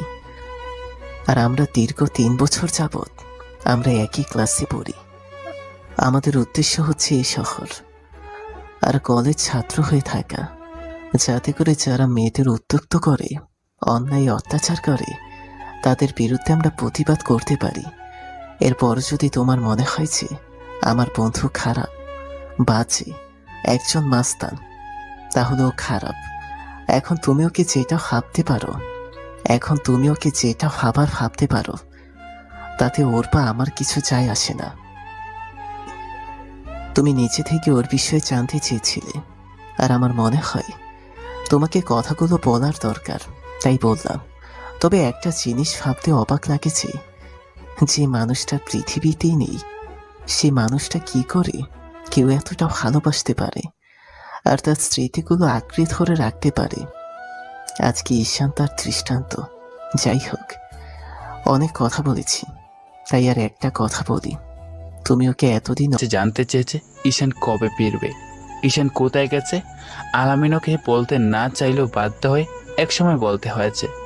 অন্যদিকে ঈশানের 15 দিনের কাজ শেষ হলে ও নিজ শহরে ফিরে আসে, তারপর আবার কলেজে যাওয়া শুরু করে। এখন প্রায় সময় কলি কেমন করে যেন ওর দিকে তাকিয়ে থাকে। ঈশান আর আলামিন সেটা বেশ ভালোভাবে লক্ষ্য করছে, কিন্তু তবুও কিছু বলে না। তো একদিন রাতে ঈশান ওদের আস্তানা থেকে ছেলেপেলেদের সাথে কিছু কথা বলে বাসায় ফিরছিল। আস্তানা থেকে বাসায় ফেরার পথে একটা নির্জন রাস্তা পড়ে, আর আজকে কোনো রিক্সা না পাওয়াতে হেঁটে হেঁটে বাসা যাচ্ছিল। যখনই সে নির্জন রাস্তা দিয়ে হাঁটছিল, ঠিক তখনই কোথা থেকে যেন চিৎকারের আওয়াজ আসে। বাঁচাও, বাঁচাও, কে আছো? প্লিজ আমাকে বাঁচাও। চিৎকারের শব্দে আর কথাগুলো শুনে ঈশানের আর বুঝতে বাকি রইল না কতগুলো পশু একটা মেয়ের সর্বনাশ করতে যাচ্ছে। তখন ও রাস্তা থেকে নেমে একটু জঙ্গলের ভিতরের দিকে চায়। তখন আওয়াজটা আরো গাঢ় হতে থাকে। একটু দূরে যেতেই ও শুনতে পায়, প্লিজ আপনারা আমার এত বড় সর্বনাশ করবেন না, আমাকে ছেড়ে দিন, যেতে দিন আমাকে। ঈশান তখন দৌড়ে সেখানে যায় আর গিয়ে যাকে দেখে তাকে দেখার জন্য মোটেও প্রস্তুত ছিল না। ঈশান থেকে 5-6 জন ছেলে কলিকে জোর করে ওর শরীরে হাত দিচ্ছে আর দর্শন করার চেষ্টা করছে। এমনিতেই ও মেয়েদের গায়ে হাত দেওয়া সহ্য করতে পারে না, তার উপর কলির সাথে এমন কিছু হচ্ছে দেখে ঈশানের কেন জানে রক্ত মাথা উড়ে যায়। তখন ও ছেলেগুলোকে এলু পাতারি মারতে শুরু করে। অন্যদিকে একটা ছেলে একটা লাঠি নিয়ে এসে যখন ঈশানকে আঘাত করতে যাবে তখন ঈশান লাঠিটা ধরে ফেলে, আর ওই ছেলের হাত থেকে লাঠিটা নিয়ে ওদেরকে বেদরূপভাবে মারতে থাকে। মারতে মারতে এক পর্যায়ে যখন ওরা আধমরা হয়ে যায় তখন কলি ওকে থামানোর চেষ্টা করে, কিন্তু ঈশান কিছুতেই থামছে না। কলি যখন ওকে থামাতে পারছিল না তখন হঠাৎ করে কলি ওকে পিছন থেকে জড়িয়ে ধরে। ঘটনার আকস্মিকতায় ঈশান সেখানেই পাথরের মূর্তির মতো দাঁড়িয়ে যায় আর ওর সাথে কি হচ্ছে সেটা বোঝার চেষ্টা করে। হঠাৎ করেই ঈশানের গোড় কাটে আর ও এক ঝাটকায় কলিকে নিজের থেকে সরিয়ে নেয়। তারপর ছেলেগুলিকে উদ্দেশ্য করে বলে, কুত্তার বাচ্চা, আমি যে শহরে থাকি সেই শহরে তোরা এইসব কাজ করতে চাস? এরপর যদি তোদের আর এই শহরে দেখছি সেদিনই তোদের শেষ দিন হবে। কথাটা বলে ঈশান কলিকে হাত ধরে টানতে টানতে রাস্তায় নিয়ে আসে আর রাগে গলায় বলে, আপনি এত রাতে এখানে কি করছেন? কলি কোনো কথা বলে না। তাই দেখে ঈশান ওকে দমকে সুরে বলে, কি হলো, কথা বলছে না কেন? আপনি জানেন এই শহরটা কত বাজে, এই শহরের মানুষগুলো কত হিংস্র, নাকি সব জায়গায় নিজের বাবার পাওয়ার কাটাতে চান? আসলে কলিকে ওর বাবার কথা বলার কারণ হলো কলি এই শহরের একজন বিজনেসম্যানের মেয়ে, সেটা ঈশান জানে, তাই এই কথা বলল। কলি তবুও কোনো কথা বলছে না। তাই দেখে ঈশান বলে, ও বুঝেছি, আপনি ভয় পাবেন না, আমি ওদের মতো না, মেয়েদের কীভাবে সম্মান করতে হয় সেটা জানি। আর আপনি আমাকে যখনই দেখছেন, যেখানে দেখছেন, হয়তো তখন আমি মারপিট করছি, আর না হয় আমাকে সিগারেট খেতে দেখছেন, আর এগুলো দেখে আপনি আমাকে গুন্ডা, মাস্তান, লম্পট এগুলো ভেবেছেন। তাতে আমার কিছু যায় আসে না। আপনি আমাকে যেমনটা বাবার ভাবতে পারেন, সেটা আপনার ব্যাপার। কিন্তু আজকে যদি আমি সময় মতো না আসতাম, তাহলে আপনার কি হতো বলেন তো? তাই এরপর থেকে রাতে একার কোথাও বের হবেন না। কলি কোনো কথা বলছে না দেখে ঈশান বলল, ও বুঝেছি, আপনার আমার সাথে যেতে অসুবিধা হচ্ছে, তাই তো, সমস্যা নেই, আর যেতে হবে না। তারপর ঈশান আর না হেঁটে দাঁড়িয়ে যায়। কিছুক্ষণ পর একটা সিএনজি দেখতে পায়, তখন ও সিএনজিটাকে দাঁড় করায়। ঈশান কলিকে উঠতে বলে। কলি এবারে কোনো কথা না বলে সিএনজিতে উঠে বসে। তারপর ঈশান সিএনজিওয়ালাকে বলে, মামা, হে আপু যেখানে যেতেছে ওকে সেখানে নামিয়ে দেন। আর পকেট থেকে ওয়ালেটটা বের করে সিএনজি ভাড়া দিয়ে দেয়। সিএনজিটা চলে যায়। ঈশান তারপর হাঁটতে হাঁটতে বাসায় পৌঁছে যায়। দেখতে দেখতে বেশ কিছুদিন চলে যায়, আর কলি এখন প্রায় ঈশানকে নিয়ে ভাবে, আর কেন ওকে নিয়ে ভাবে সেটা নিজেও জানে না। দেখতে দেখতে আরও একটা মাস কেটে যায়। এর মাঝে ঈশানের আবারও অন্য একটা শহরে ডাক পড়ে 15 দিনের জন্য। তো সেদিন আলামিনকে আগের বারের মতো রিয়াকে দেখাশোনা করতে বলে। সে শহরের উদ্দেশ্যে রওনা দেয়। দেখতে দেখতে 5 দিন কেটে যায়। দিন যত যাচ্ছে কলি ঈশানের কথা ততই ভাবছে, আর ভাবতে ভাবতে ও ঈশানকে কখন যে ভালোবেসে ফেলছে সেটা ও নিজেও জানে না। একদিন যাকে গুন্ডা, মাস্তান বলেছে, ঘৃণা করেছে, অপমান করেছে, এখন কলি থেকে নিজের থেকেও বেশি ভালোবাসে। প্রায় সময় করে নিজের বিছানায় শুয়ে শুয়ে ঈশানের কথা ভাবে আর নিজে নিজেই হাসে। অন্যদিকে ঈশান যে শহরটাতে গিয়েছে সেখানে 15 দিন থাকার কথা থাকলেও সমস্যার সমাধান করতে সেখানে মোট 20 দিন থাকতে হয়। আর এদিকে কলি ঈশানকে না দেখতে পেয়ে প্রায় পাগল হয়ে গেছে। খাওয়া দাওয়া তো প্রায় পা দিয়ে দিয়েছে। কলি যখনই কলেজে যায় সবসময় আলামিনের পিছনে লেগে থাকে আর ঈশানের কথা জিজ্ঞাসা করে। আলামিন কলির এমন আচরণ দেখে বিষয়টা বুঝতে পারে, তাই ঈশানের ব্যাপারে কিছু বলতে চায় না। দেখতে দেখতে ঈশানের কাজ শেষ হয়ে যায় আর ঈশান বাসায় ফেরার দিন চলে আসে। ঈশান বাসায় ফিরে 2-3 দিন বাসা থেকে রেস্ট নিয়ে তারপর কলেজে যাবে বলে ঠিক করে। আর কলে ঈশানকে না দেখতে পেয়ে পুরো উন্মাদ হয়ে গেছে। কী থেকে কী করে ও সেটা নিজেও জানে না। পরদিন সকালে ঈশান রিয়াকে স্কুলে নামিয়ে দিয়ে রিক্সা নিয়ে কলেজে যায়। আর যতদিন পর্যন্ত ঈশান কলেজে আসেনি, প্রত্যেক দিন কলে ঈশানের জন্য কলেজের গেটের দিকে তাকিয়ে থাকতো। আজকে যখন ঈশান কলেজের গেট দিয়ে ভেতরে ঢুকে যখনই কলেজের মাঠে আসে, তখনই ঈশানের দলের কিছু ছেলে পেলে ওকে দেখে এগিয়ে আসে আর কথা বলতে থাকে। আর ঠিক তখনই কোথা থেকে যেন কলে দৌড়ে এসে ঈশানকে শক্ত করে জড়িয়ে ধরে। ঘটনার আকস্মিকতায় ঈশান একটু চমকে যায়। কলে ঈশানকে জড়িয়ে ধরে কান্না করতে থাকে আর বলে, তুমি এতদিন কোথায় ছিলে? তুমি জানো আমার কত কষ্ট হয়েছে তোমাকে ছাড়া এতদিন থাকতে? বলো না, তুমি কোথায় ছিলে এতদিন? কি হলো, তুমি কথা বলছো না কেন ঈশান? কথাগুলো বলে কলি ফুফিয়ে ফুফিয়ে কান্না করতে থাকে। আর ঈশান ভাবতে থাকে কি হচ্ছে এসব ওর সাথে। ঈশান খেয়াল করে দেখে ওর দলের ছেলেগুলো ওর দিকে কীভাবে যেন তাকিয়ে আছে। তখন ঈশান ইশারায় ওদের চলে যেতে বলে। ওরা চলে গেলে ঈশান কলির মাথায় হাত রাখে আর বলে, আপনি শান্ত হন। তারপর আস্তে আস্তে কলিকে নিজের দিকে ছাড়িয়ে যখনই ওর মুখের দিকে তাকায়, তখন ঈশান যেন আকাশ থেকে পড়ে। কারণ যে মেয়ে নাকি কেউ অপমান করতে কোনো ছাড়েনি, যখন যেভাবে সেখানে দেখেছে অপমান করেছে, আর আজকে নাকি সেই মেয়ে ঈশানকে জড়িয়ে ধরেছে, ব্যাপারটা ঈশানের হজম হচ্ছিল না। তখনই কলি আবার ঈশানকে জড়িয়ে ধরে আর কান্না করে আর বারবার বলছিল, তুমি কোথায় গিয়েছিলে? তখনই ঈশান একটু রাগে গলায় বলে, এসব কি হচ্ছে? এটা কলেজ ক্যাম্পাস, সবাই দেখছে, আর আপনি আমাকে জড়িয়ে ধরছেন কেন? তখন কলি বলতে লাগলো, ঈশান, আমি তোমাকে ভালোবেসে ফেলেছি। তোমার এই কয়েকটা দিনের অনুপস্থিতি আমাকে বুঝিয়ে দিয়েছে আমি তোমাকে কতটা ভালোবাসি। তোমাকে ছাড়া আমি থাকতে পারবো না। প্লিজ তুমি আমাকে ফিরিয়ে দিও না। আর আমি তোমার সাথে আগে যা করেছি সব অন্যায় করেছি, কারণ আমি জানতাম না তুমি কিসের জন্য এমন হয়েছো। প্লিজ তুমি আমাকে মাফ করে দাও, আর আমাকে একটু ভালোবেসে দেখো, আমি তোমার সব কষ্ট ভুলিয়ে দিব। ঈশানের কলির কথা শুনে মনে পড়ে ওর করা অপমানগুলোর কথা। তাই ঈশান ভাবে কলিও তো ওর সাথে মজা করছে, কিংবা ওকে অপমান করার জন্য ওর একটা নতুন কোনো চাল। তাই ঈশান বলে, ভালোবাসেন কাকে? আমাকে? তো আবার আপনি? হাসালেন ম্যাডাম, হাসালেন। একটা গুন্ডা মাস্তান লম্পট ছেলেকে কেউ কখনো ভালোবাসতে পারে না, তাহলে আপনি আমাকে ভালোবাসলেন কি করে? এটা তো আপনার নিশ্চয়ই কোনো নতুন নাটক, আমাকে আবারও অপমান করার। আর না হয় আপনি মজা করছেন না। দেখুন, আমি আর 10 জনের মতো মজা করা পছন্দ করি না। আপনি যদি আমাকে অপমান করতে হয়, আপনি সবার সামনে আমাকে 100বার অপমান করেন, আমি কিছু মনে করবো না, আর কিছু বলবো না, কিন্তু এমন মজা করবেন না প্লিজ, বন্ধ করুন এসব। কলি ঈশানের কথা শুনে আরও জোরে জোরে কান্না করে দেয়।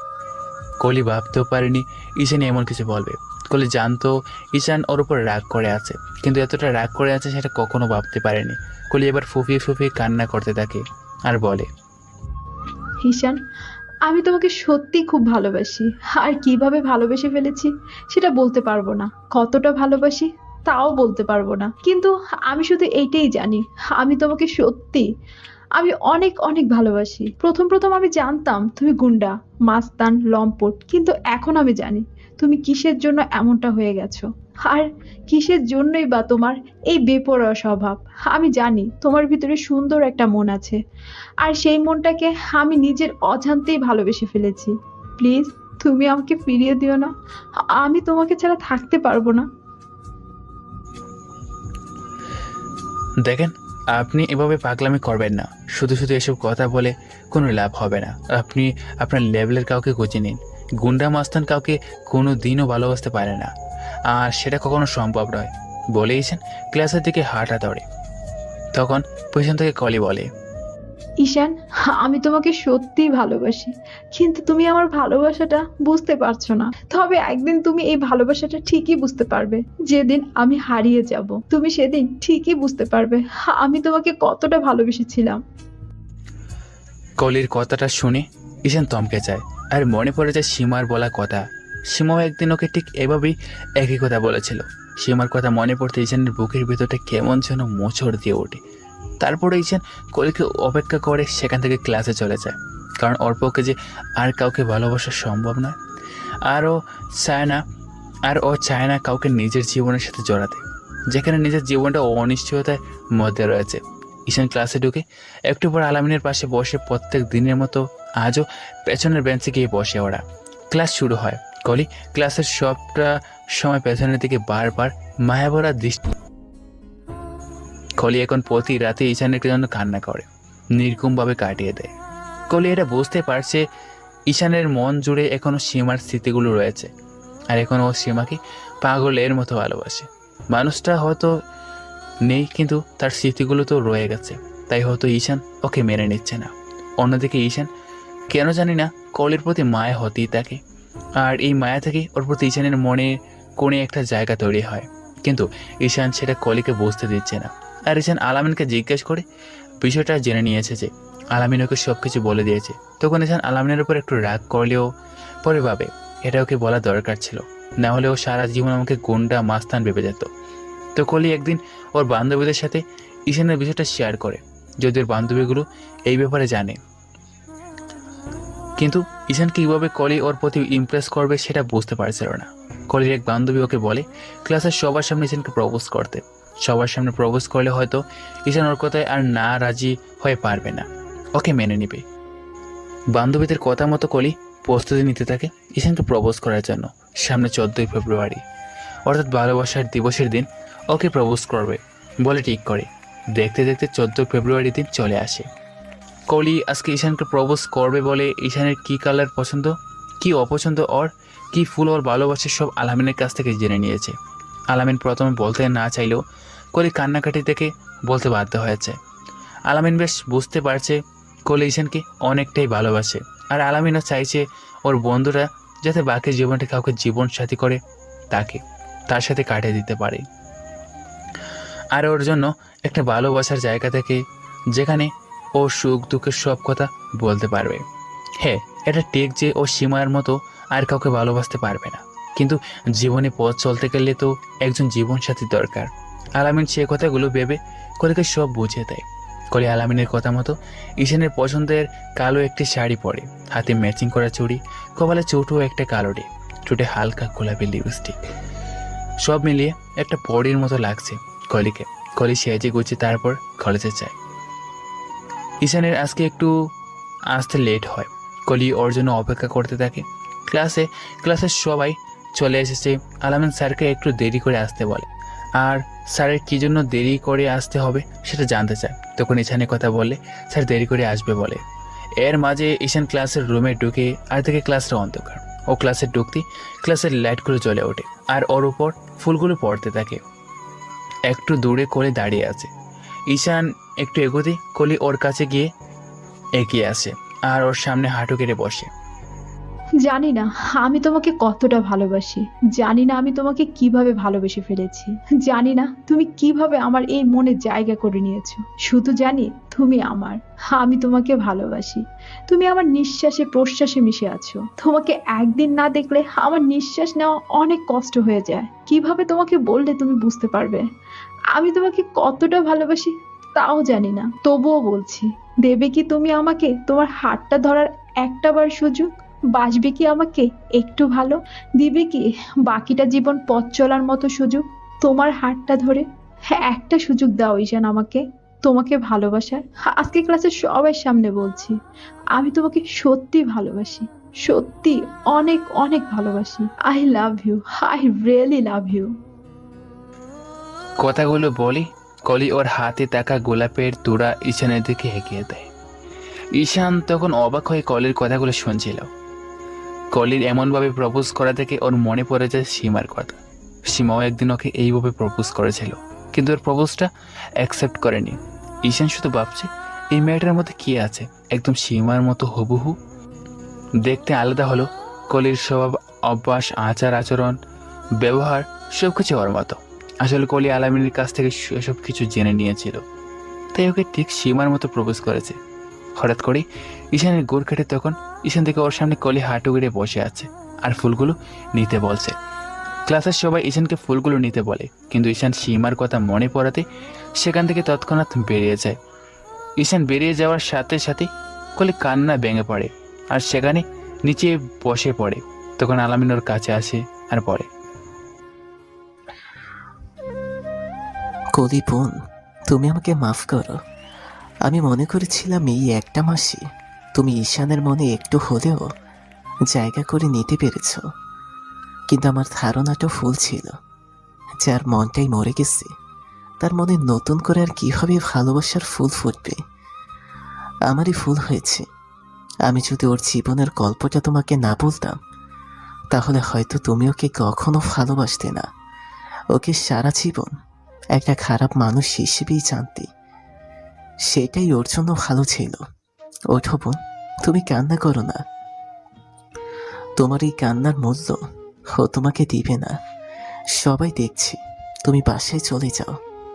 কলি আলামিনের কথা মতো সেখান থেকে উঠে দৌড়ে কলেজের বাইরে চলে আসে আর বাসায় চলে যায়। অন্যদিকে ঈশান মন খারাপ থাকলেও প্রায় সেখানে যায়। কলেজ থেকে বেরিয়ে আজকেও সেখানে চলে যায়। আর জায়গাটা হলো নদীর পাড়, খুব শান্ত নিরিবিলি। এখানে তেমন কেউ আসে না। ঈশানের প্রায় এখানে আসে যখন ও সীমার কথা খুব বেশি মনে পড়ে তখন। আর আজকে সীমার কথা মনে পড়াতে কিন্তু এখানে আসেনি। কলির এমন কথা বলে এসেছে। ঈশান ভাবছে একটা মেয়েকে কি বারবার এভাবে ফিরিয়ে দেওয়া ঠিক হচ্ছে, নাকি ওকে সব বুঝিয়ে বলা উচিত। আবার ভাবছে না, আমি ঠিকই করছি, সীমার জায়গায় আমি অন্য কাউকে দিতে পারবো না। এসব নিয়ে নানান কথা ভাবছে ঈশান। অন্যদিকে কলি দৌড়ে বাসায় চলে যায় আর রুমের দরজা আটকে দিয়ে কান্না করতে থাকে। ওর মা দরজাটা সামনে এসে দরজার অনেকবার ওকে ডাকে, কিন্তু ও কোনো রেসপন্স করে না। তারপর হতাশ হয়ে ওর মা ফিরে যায়। কলি নিজে নিজে বলতে থাকে, ঈশান, আমি কি এতটাই খারাপ, এতটাই দেখতে বাজে যে আমাকে একটুও ভালোবাসা যায় না? হ্যাঁ মানলাম, তুমি এখনো সীমাকেই ভালোবাসো, কিন্তু আমি তো তোমার সীমার জায়গাটা আমাকে দিতে বলিনি, সীমার মতো করে আমাকে ভালোবাসতে বলিনি। শুধু বলেছিলাম তুমি আমাকে একটু ভালোবাসা দিও, আমি তোমাকে আমার সবটুকু উজাড় করে দিয়ে তোমাকে ভালোবেসে তোমার সব কষ্টগুলো ভুলিয়ে দিতে চেয়েছিলাম। তুমি আমাকে বুঝলে না, আর বোঝার চেষ্টাও করলে না। আমার ভালোবাসাটাকে তুমি শুধু অবহেলাই করে গেলে। যেদিন আমি থাকবো না সেদিন বুঝতে পারবে এই কলি তোমাকে কতটা ভালোবেসেছিল। কলি কথাগুলো বলছে আর কান্না করছে। এদিকে আলামিন ঈশানকে খুঁজতে খুঁজতে নদীর পাড়ে চলে আসে। দেখে ঈশান একলা একটা জায়গায় বসে আছে। তখন ও গিয়ে ঈশানের পাশে বসে, কিন্তু ঈশানের সেদিকে কোনো খেয়ালই নেই। এখন ও নদীর দিকে তাকিয়ে আছে, আর কখন যে ওর চোখ দিয়ে নোনা পানিগুলো গড়িয়ে পড়তে শুরু করছে সেটাও বুঝতেই পারেনি। হঠাৎই আলামিন ঈশানের চোখে পানি দেখে অবাক হয়, কারণ রিমন ভাই মারা গেছে প্রায় 2.5 বছর।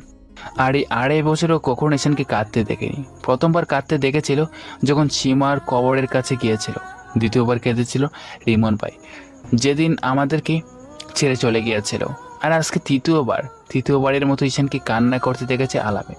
আলামিন ঈশানের কাঁধে হাত রাখে, ঈশান ওর দিকে তাকায়। ও তখন বলে,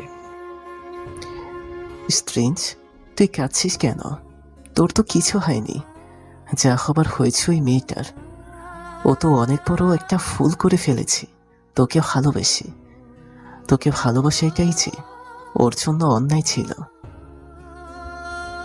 একটা মেয়ে তোকে ভালোবেসে নির্লজ্জ বেহায়ার মতো বারবার ওর ভালোবাসাটা তোকে বোঝাতে চেষ্টা করেছে, আর তুই দিনের পর দিন তাকে ফিরিয়ে দিচ্ছিস কেন বলতে পারিস?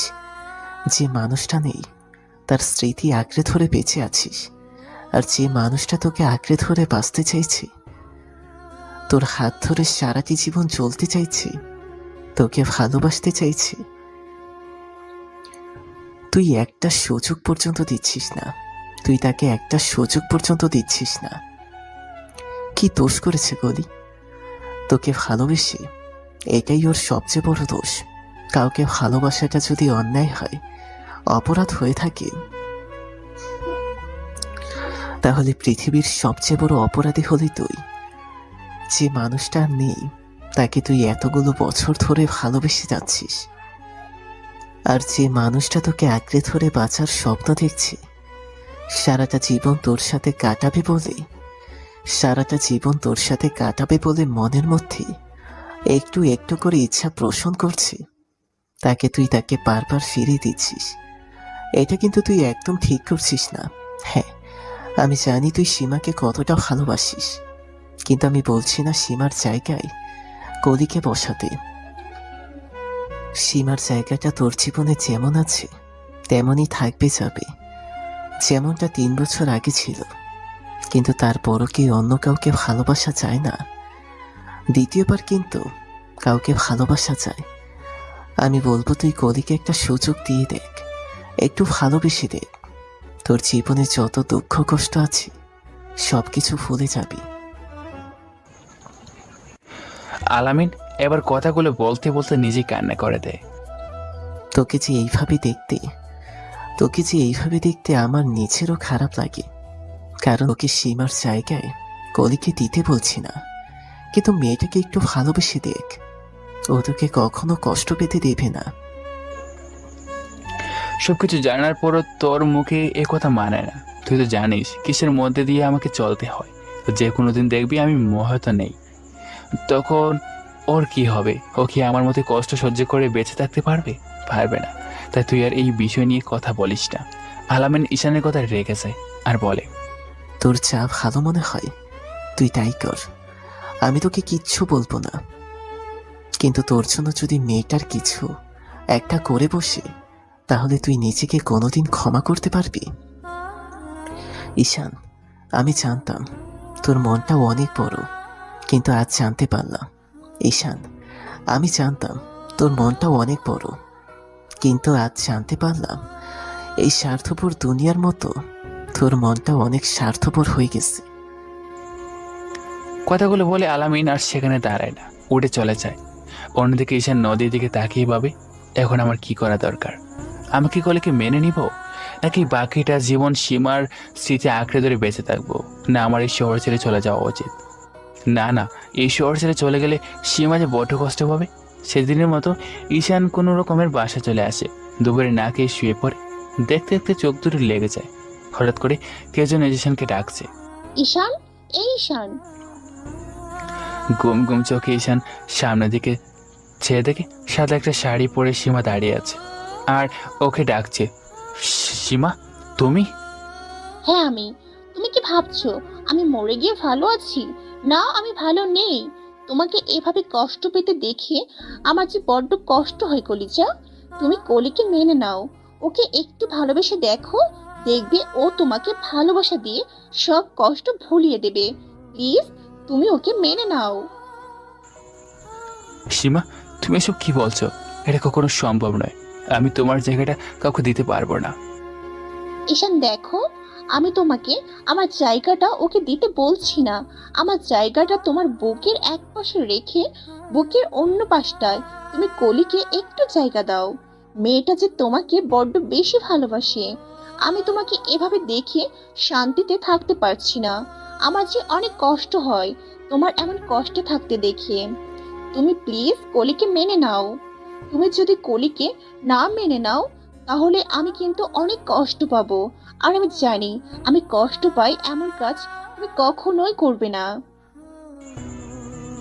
কলিকে মেনে নিলে তুমি খুশি হবে? হ্যাঁ হবে, কিন্তু একটা কথা, ওকে মেনে নিলেই হবে না, ওকে ভালোবাসতে হবে। ঠিক আমার মতো করে ভালোবাসতে না পারলেও ওকে ভালোবাসতে হবে। সেটা যদি না পারো তাহলে কিন্তু আমি অনেক কষ্ট পাবো। সীমা কথাগুলো বলে কোথায় যেন মিলিয়ে যায়। ঈশান সীমাকে ডাকতে থাকে, তবু সীমা শুনছে না। সীমা, এই সীমা, কোথায় গেলে তুমি? তারপর সীমা বলে। ঈশান জোরে জোরে চিৎকার দিয়ে উঠে বসে। কি ভাবছেন আপনারা? এটা স্বপ্ন ছিল? হ্যাঁ, এতক্ষণ ঈশান স্বপ্ন দেখছিল। ঠিক তখনই বাইরে থেকে রিয়া দৌড়ে আসে ওর কাছে আর এসে বলে, ভাইয়া, এই ভাইয়া, তোর কি হয়েছে? ঈশান রীতিমতো গেমে নিয়ে একাকার হয়ে গেছে আর হাঁপাচ্ছে। তখন রিয়া ওকে পানির গ্লাসটা এগিয়ে দিয়ে বলে, ভাইয়া, এই নাও, ধরো, পানি খাও। রিয়ার হাত থেকে ঈশান পানির গ্লাসটা নিয়ে ঢক ঢক করে পানিটুকু খেয়ে নেয়। ভাইয়া, তুমি এভাবে চিৎকার দিয়ে উঠলে কেন? কি হয়েছে আমাকে বলো। না তো আপু, কিছু হয়নি আমার। ভাইয়া, তুমি কিন্তু আমার কাছ থেকে কিছু লুকাচ্ছ। ভাইয়া, আমাকে যদি না বলো তাহলে কিন্তু আমি খুব রাগ করব। আপু, আমি না একটা খুব বাজে স্বপ্ন দেখেছি। এই জন্য বুঝে এভাবে চিৎকার করা লাগে? পরদিন সকালে ঈশান কলেজে যায়, কিন্তু কলেজে আবারও এসে ওকে প্রপোজ করে। ঈশান তখন সীমার কথাগুলো ভাবতে থাকে, কিন্তু কোথাকার একটা বাধা যেন ওর ভেতরে কাজ করছে, যে কারণে ওকে মেনে নিতে পারছে না। ঈশান সেখান থেকে চলে যেতে দিলে তখন কলি বলে, ঈশান, হ্যাঁ, এখনো সীমাকে অনেক ভালোবাসো তাই না? আমি তোমাকে সীমার জায়গাটা আমাকে দিতে বলবো না, কিন্তু প্লিজ আমাকে একটু ভালোবেসে দেখো। আমি তোমাকে অনেক ভালোবাসবো। ঈশান কলির মুখে সীমার কথা শুনে সেখানে দাঁড়িয়ে যায়, আর কলির কথাগুলো শুনে সেখান থেকে দ্রুত পায়ে হেঁটে নদীর পাড়ে চলে আসে। কিছুক্ষণ স্বপ্নের কথাগুলো ভাবে, দেখতে দেখতে আরো 2-3 দিন কেটে যায়। কিন্তু সে যেদিন কলি ঈশানকে প্রপোজ করেছিল সেদিনের পর থেকে কলিকে আর দেখতে পায়নি।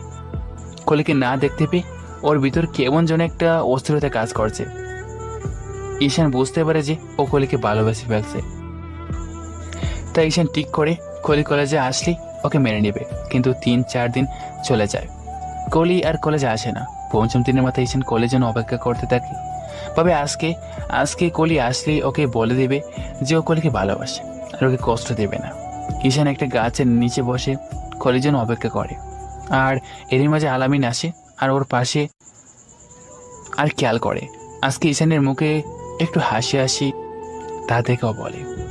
ঈশান তখন স্বপ্নের কথাগুলো আলামিনকে খুলে বলে আর বলেছে আজকে কলিকেও মেনে নেবে। এর মধ্যে ঈশানের নম্বরে একটা অচেনা নম্বর থেকে ফোন আসে। তখন ও ফোনটা হাতে নিয়ে দেখে আন্ডোর নাম্বার, তারপর রিসিভ করতেই অপাস থেকে বলে, বাবা, তুমি কি ঈশান? হ্যাঁ, আমি ঈশান বলছি, কিন্তু আপনি কে? বাবা ঈশান, আমি কলির আম্মু। বাবা, সেদিন তুমি কলিকে ফিরিয়ে দেওয়ায় ও অনেক কান্না করতে করতে বাসায় আসে আর দরজা আটকে দেয়। আমি ওকে অনেক ডাকাডাকি করি, কিন্তু ও দরজা খোলে না। তারপর এক সময় আমি ওর ফ্রেন্ডের কাছ থেকে তোমার বিষয়ে সব জানতে পারি। তখন আমি ওকে অনেক বোঝানোর চেষ্টা করছি। ওকে বলেছিলাম যে আমি তোমার সাথে কথা বলবো, কিন্তু কিছুতেই বুঝতেই চাইছে না। আর এই 4-5 দিন ধরে ও রুমের বাইরে বের হয়নি। কিন্তু আজ সকালে যখন ওকে ডাকতে যাই তখন ওর কোনো রেসপন্স করছিল না। তখন ওর আব্বুকে আমি সব কিছু খুলে বলি। তখন কলির আব্বু ওর রুমের দরজা ভেঙে ভেতরে ঢুকে দেখি কলি অজ্ঞান হয়ে পড়ে আছে, আর ওর হাতে একটা ঘুমের ওষুধের বোতল। বাবা, কলি তোমাকে অনেক ভালোবাসে। তুমি ওকে বারবার ফিরিয়ে দিয়েছো, আর এই কষ্ট সহ্য করতে না পেরে আমার মেয়েটা অনেকগুলো ঘুমের ওষুধ খেয়ে ফেলেছে। কলি এখন অপারেশন থিয়েটারে আছে। বাবা, আমার মেয়েটা বাঁচবে তো? কলির মা কথাগুলো কান্না করতে করতে বলো। কলির এমন অবস্থা কথা শুনে ঈশানের হাত থেকে তৎক্ষণাৎ ফোনটা পড়ে যায়, আর ওর চোখটা দিয়ে আপনি আপনি পানি পড়তে থাকে। আলামিন ওর চোখে পানি আর হাত থেকে ফোনটা পড়ে যাওয়া থেকে বলে, কি রে, তোর কি হয়েছে? আর তুই কাঁদছিস কেন? ঈশানের চোখ দিয়ে অনবরত পানি পড়ছে। তখন ঈশান কাঁপা কাঁপা কণ্ঠে বলে, কলি। হ্যাঁ হ্যাঁ, কলির কি হয়েছে? কলি অনেকগুলো ঘুমের ওষুধ খেয়েছে, এখনো হসপিটালে ভর্তি আছে। সেটা তো ভালোই করেছি, তোর পথে আর কোনো কাটা থাকলো না। তুই কাঁদছিস কেন? তোর তো হাসা উচিত, খুশি হওয়ার কথা। তোকে আমি বারবার বলেছিলাম যে সময় থাকতে মেয়েটাকে মেনে নি, কিন্তু তুই আমার কথা শুনিসনি। এখন ওর এমন অবস্থা থাকে, তুই কাঁদছিস কেন? যদি মেয়েটার কিছু হয়ে যায় তার জন্য একমাত্র দায়ী থাকবি তুই। আবার কলের কিছু হয়ে গেলে আমি বাঁচতে পারবো না বলে ঈশান কলেজ থেকে বেরিয়ে যায়। আর আলামিন গিয়ে ওর বাইকটা নিয়ে আসে। তারপর কলেজের বাইরে এসে দেখে ঈশান দৌড়াচ্ছে। তখন আলামিন ওর সামনে গিয়ে বাইকটা থামিয়ে উঠতে বলে। ঈশান উঠে বসে। তারপর ওরা হসপিটালে চলে যায়। হসপিটালে গিয়ে কলি কোন কেবিনে আছে সেটা জেনে ঈশান দৌড়ে কেবিনের সামনে যায়, আর দেখে কলির আব্বু আম্মু কান্না করছে। তখন কলির আম্মুর কাছে গিয়ে বলে, আন্টি, আমার কলি কেমন আছে? আমার কলি কিছু হবে না তো? আমি তোকে অনেক ভালোবাসি, ওকে ছেড়ে বাঁচতে পারবো না। সীমার মতো ও যদি আমাকে ছেড়ে চলে যায় তাহলে আমি যে বড্ড একা হয়ে যাব। এর মাঝে আলামিন আসে। তখন ঈশান ওকে জড়িয়ে ধরে কান্না করতে করতে বলে, দোস্ত, আমার কলির কিছু হয়ে গেলে আমি কাকে নিয়ে বাঁচবো? আলামিন ওকে সান্ত্বনা দিতে থাকে, কিন্তু এই কান্না যে প্রিয়জন হারাবার বয়ের কান্না, যে কোনো সান্ত্বনা ভুলবার নয়। এরই মাঝে ডক্টর আসে আর বলে, রোগীর বাড়ির লোক কে আছেন এখানে? কলির আম্মু আব্বু ডক্টরের কাছে এগিয়ে যায় আর বলে, ডক্টর, আমার মেয়ে কেমন আছে? ও ঠিক হয়ে যাবে তো? ওর কিছু হবে না তো? বলুন না ডক্টর। দেখুন, এখনই আমরা কিছু বলতে পারছি না।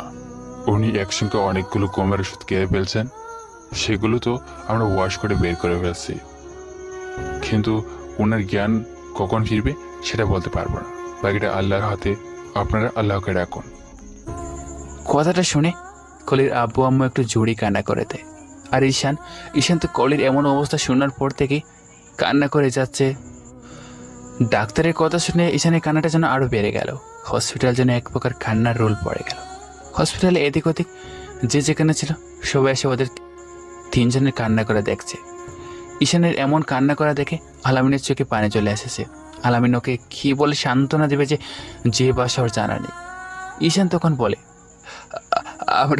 আমার কলে কিছু হতে পারে না, ও আমাকে ছেড়ে যেতে পারে না বলে ঈশান কলের কেবিনে ঢুকে পড়ে। কলির মুখে অক্সিজেন মাস্ক লাগানো, মুখটা অনেক শুকিয়ে গেছে। ঈশান গিয়ে কলির পাশে বসে আর চোখ মুছতে মুছতে বলতে থাকে, এই কলিজা, আবার উঠো না প্লিজ, কথা বলো। দেখো দেখো আমি এসেছি, দেখো আমি তোমার ঈশান, তোমার কাছে এসেছি, প্লিজ কথা বলো। আমি তো আজকে তোমাকে ভালোবেসে নিচের বুকে চড়িয়ে নিতে চেয়েছিলাম, কিন্তু তার আগে তুমি এটা কী করলে? আমাকে একটা সুযোগ দিলে না তোমাকে ভালোবাসি কথাটা বলা। এই কলি, কেন তুমি এমন করলে? তুমি তো সবই জানতে, তাহলে এইটুকু কেন ভাবলে না যে তুমি চলে গেলে আমি একা হয়ে যাব? সবাই স্বার্থপর। সীমা যেমন আমাকে একা করে চলে গিয়েছিল, এখন তুমি আমাকে একা করে চলে যেতে চাইছো। আমি এখন কাকে নিয়ে বাঁচবো বলো? প্লিজ কলিজা, জান আমার উঠো, কথা বলো। দেখো তোমার ঈশান তোমার কাছে এসেছে, আমি তোমার ভালোবাসাটাকে ফিরিয়ে দিয়ে অনেক বড় ভুল করে ফেলছি। প্লিজ কলিজা, তার জন্য তুমি আমাকে এত বড় শাস্তি দিও না।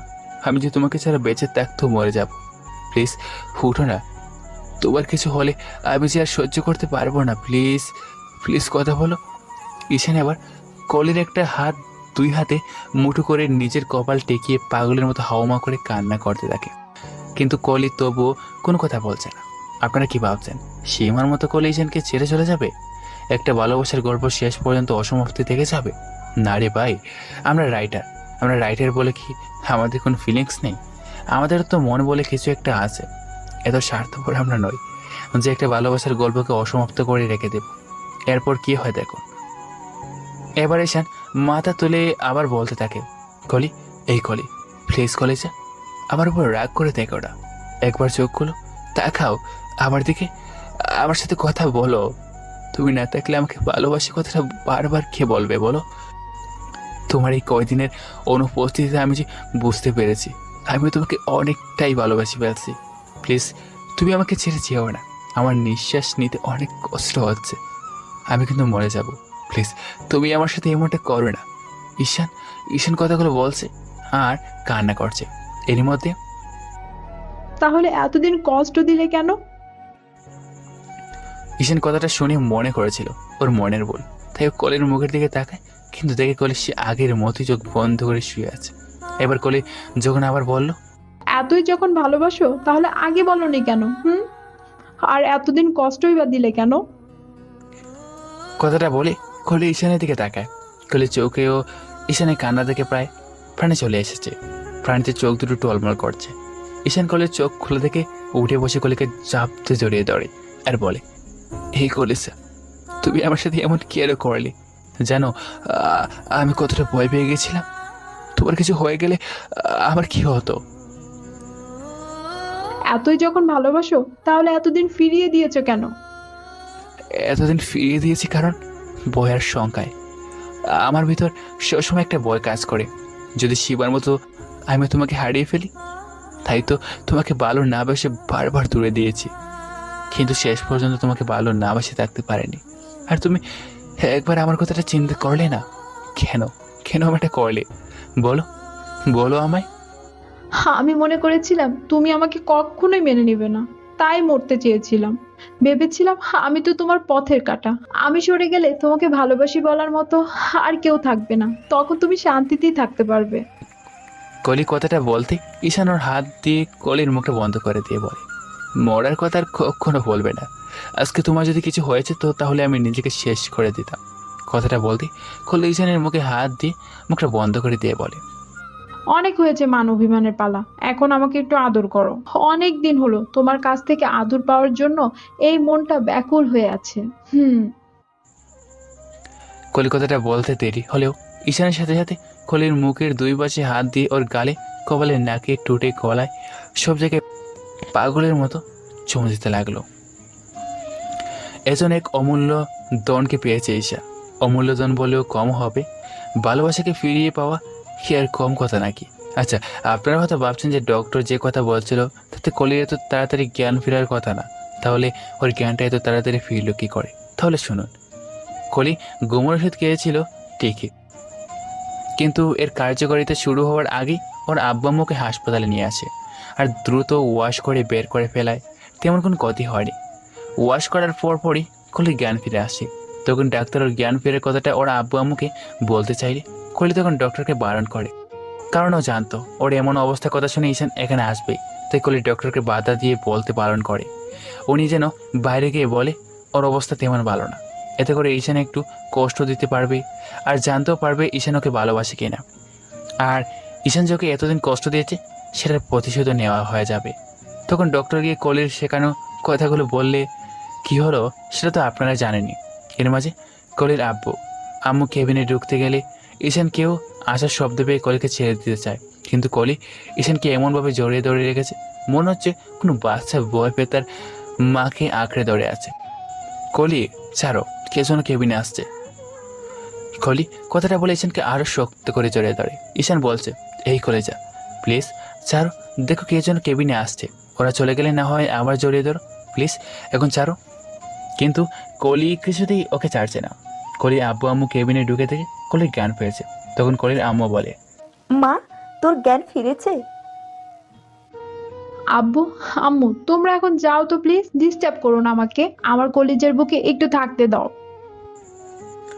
কলির এমন কথায় ওর আব্বু আম্মু কেবিন থেকে বের হয়ে যায়। তখন ঈশান বলে, এটা কি হলো? কি আবার হবে? এতদিন পর আমি আমার কলিজাটাকে নিজের করে পেয়েছি, তাই এরই মধ্যে আমি কাউকে আসতে দিতে চাই না। আসলে কলি অনেক জেদি আর রাগে একটা মেয়ে। কলি ওর বাবা মায়ের একমাত্র মেয়ে, তাই ও যা বলে তাই করে ওর বাবা মা। ওরা কখনো ওর মতের বিরুদ্ধে যায়নি।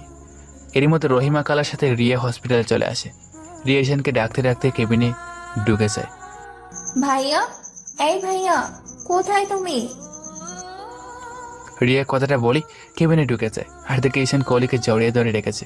আর কলি খরগোশের বাচ্চার মতো ঈশানের বুকে গুটি সুটি মেরে মুখ লুকিয়ে আছে। রিয়া নিজের হাত দিয়ে চোখ দুটো ধরে বলে, আমি কিছু দেখিনি, আমি কিছু দেখিনি।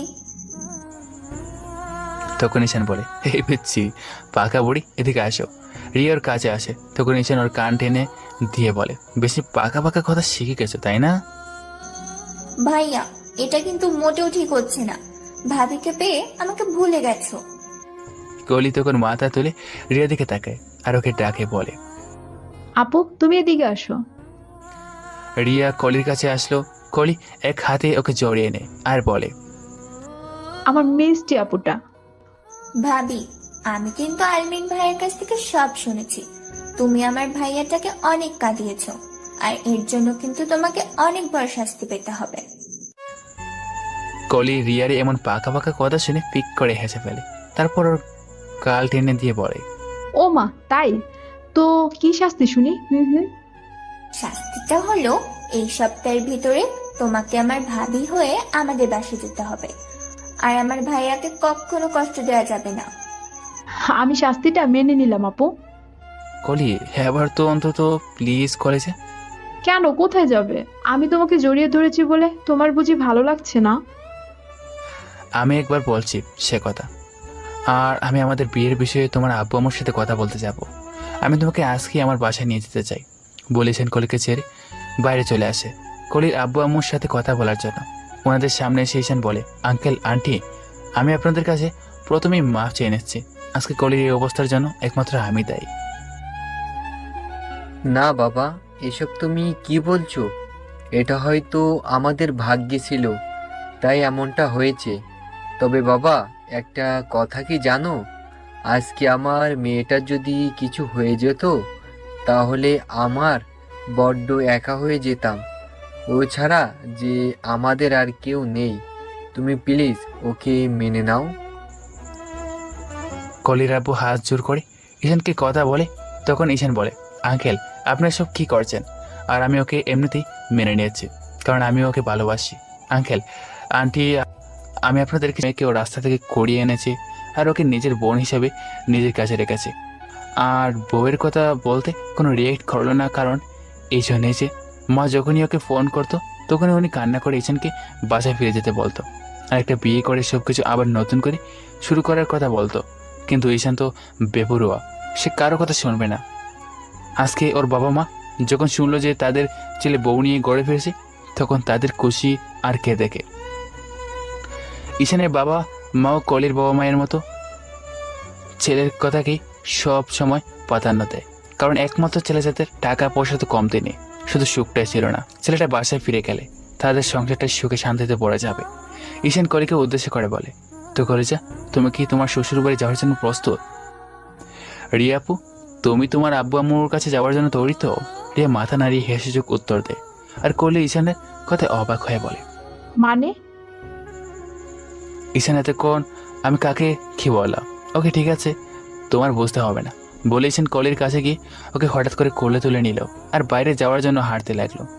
ঈশানের এমন কাণ্ড থেকে কলির অবাকের শেষ নেই। তখন ও বলল, আইশান কি করছো? ছাড়ো প্লিজ, সবাই দেখবে তো। তোমাকে এই অবস্থা কি করে চারি বলো? আর দেখার কথা বলছো? তুমি তো জানো আমি কাউকে পড়ুয়া করি না, যে দেখার দেখুক। আমি আমার বউকে কোলে তুলে নিয়েছি, তাতে কার কি? কিন্তু তবুও। কলি আর কিছু বলে ওটার আগে ঈশান ওকে থামিয়ে দিয়ে বলে, আর কোনো কথা নয়, চুপচাপ আমার দিকে দেখো। কলি ঈশানের কথা মতো এক দৃষ্টিতে ওর দিকে তাকিয়ে থাকে আর ভাবতে থাকে। এ তো শুধু ও ঈশানের হিংসার রূপে দেখেছে, আজকে ওর ভালোবাসাটা দেখছে। ও হয়তো কখনো সীমার জায়গাটা কলিকে দিতে পারবে না, কিন্তু এইটুকু সময় যতটুকু ভালোবাসা দিয়েছে তাতে কলির জীবনটা পরিপূর্ণতায় পড়ে গেছে।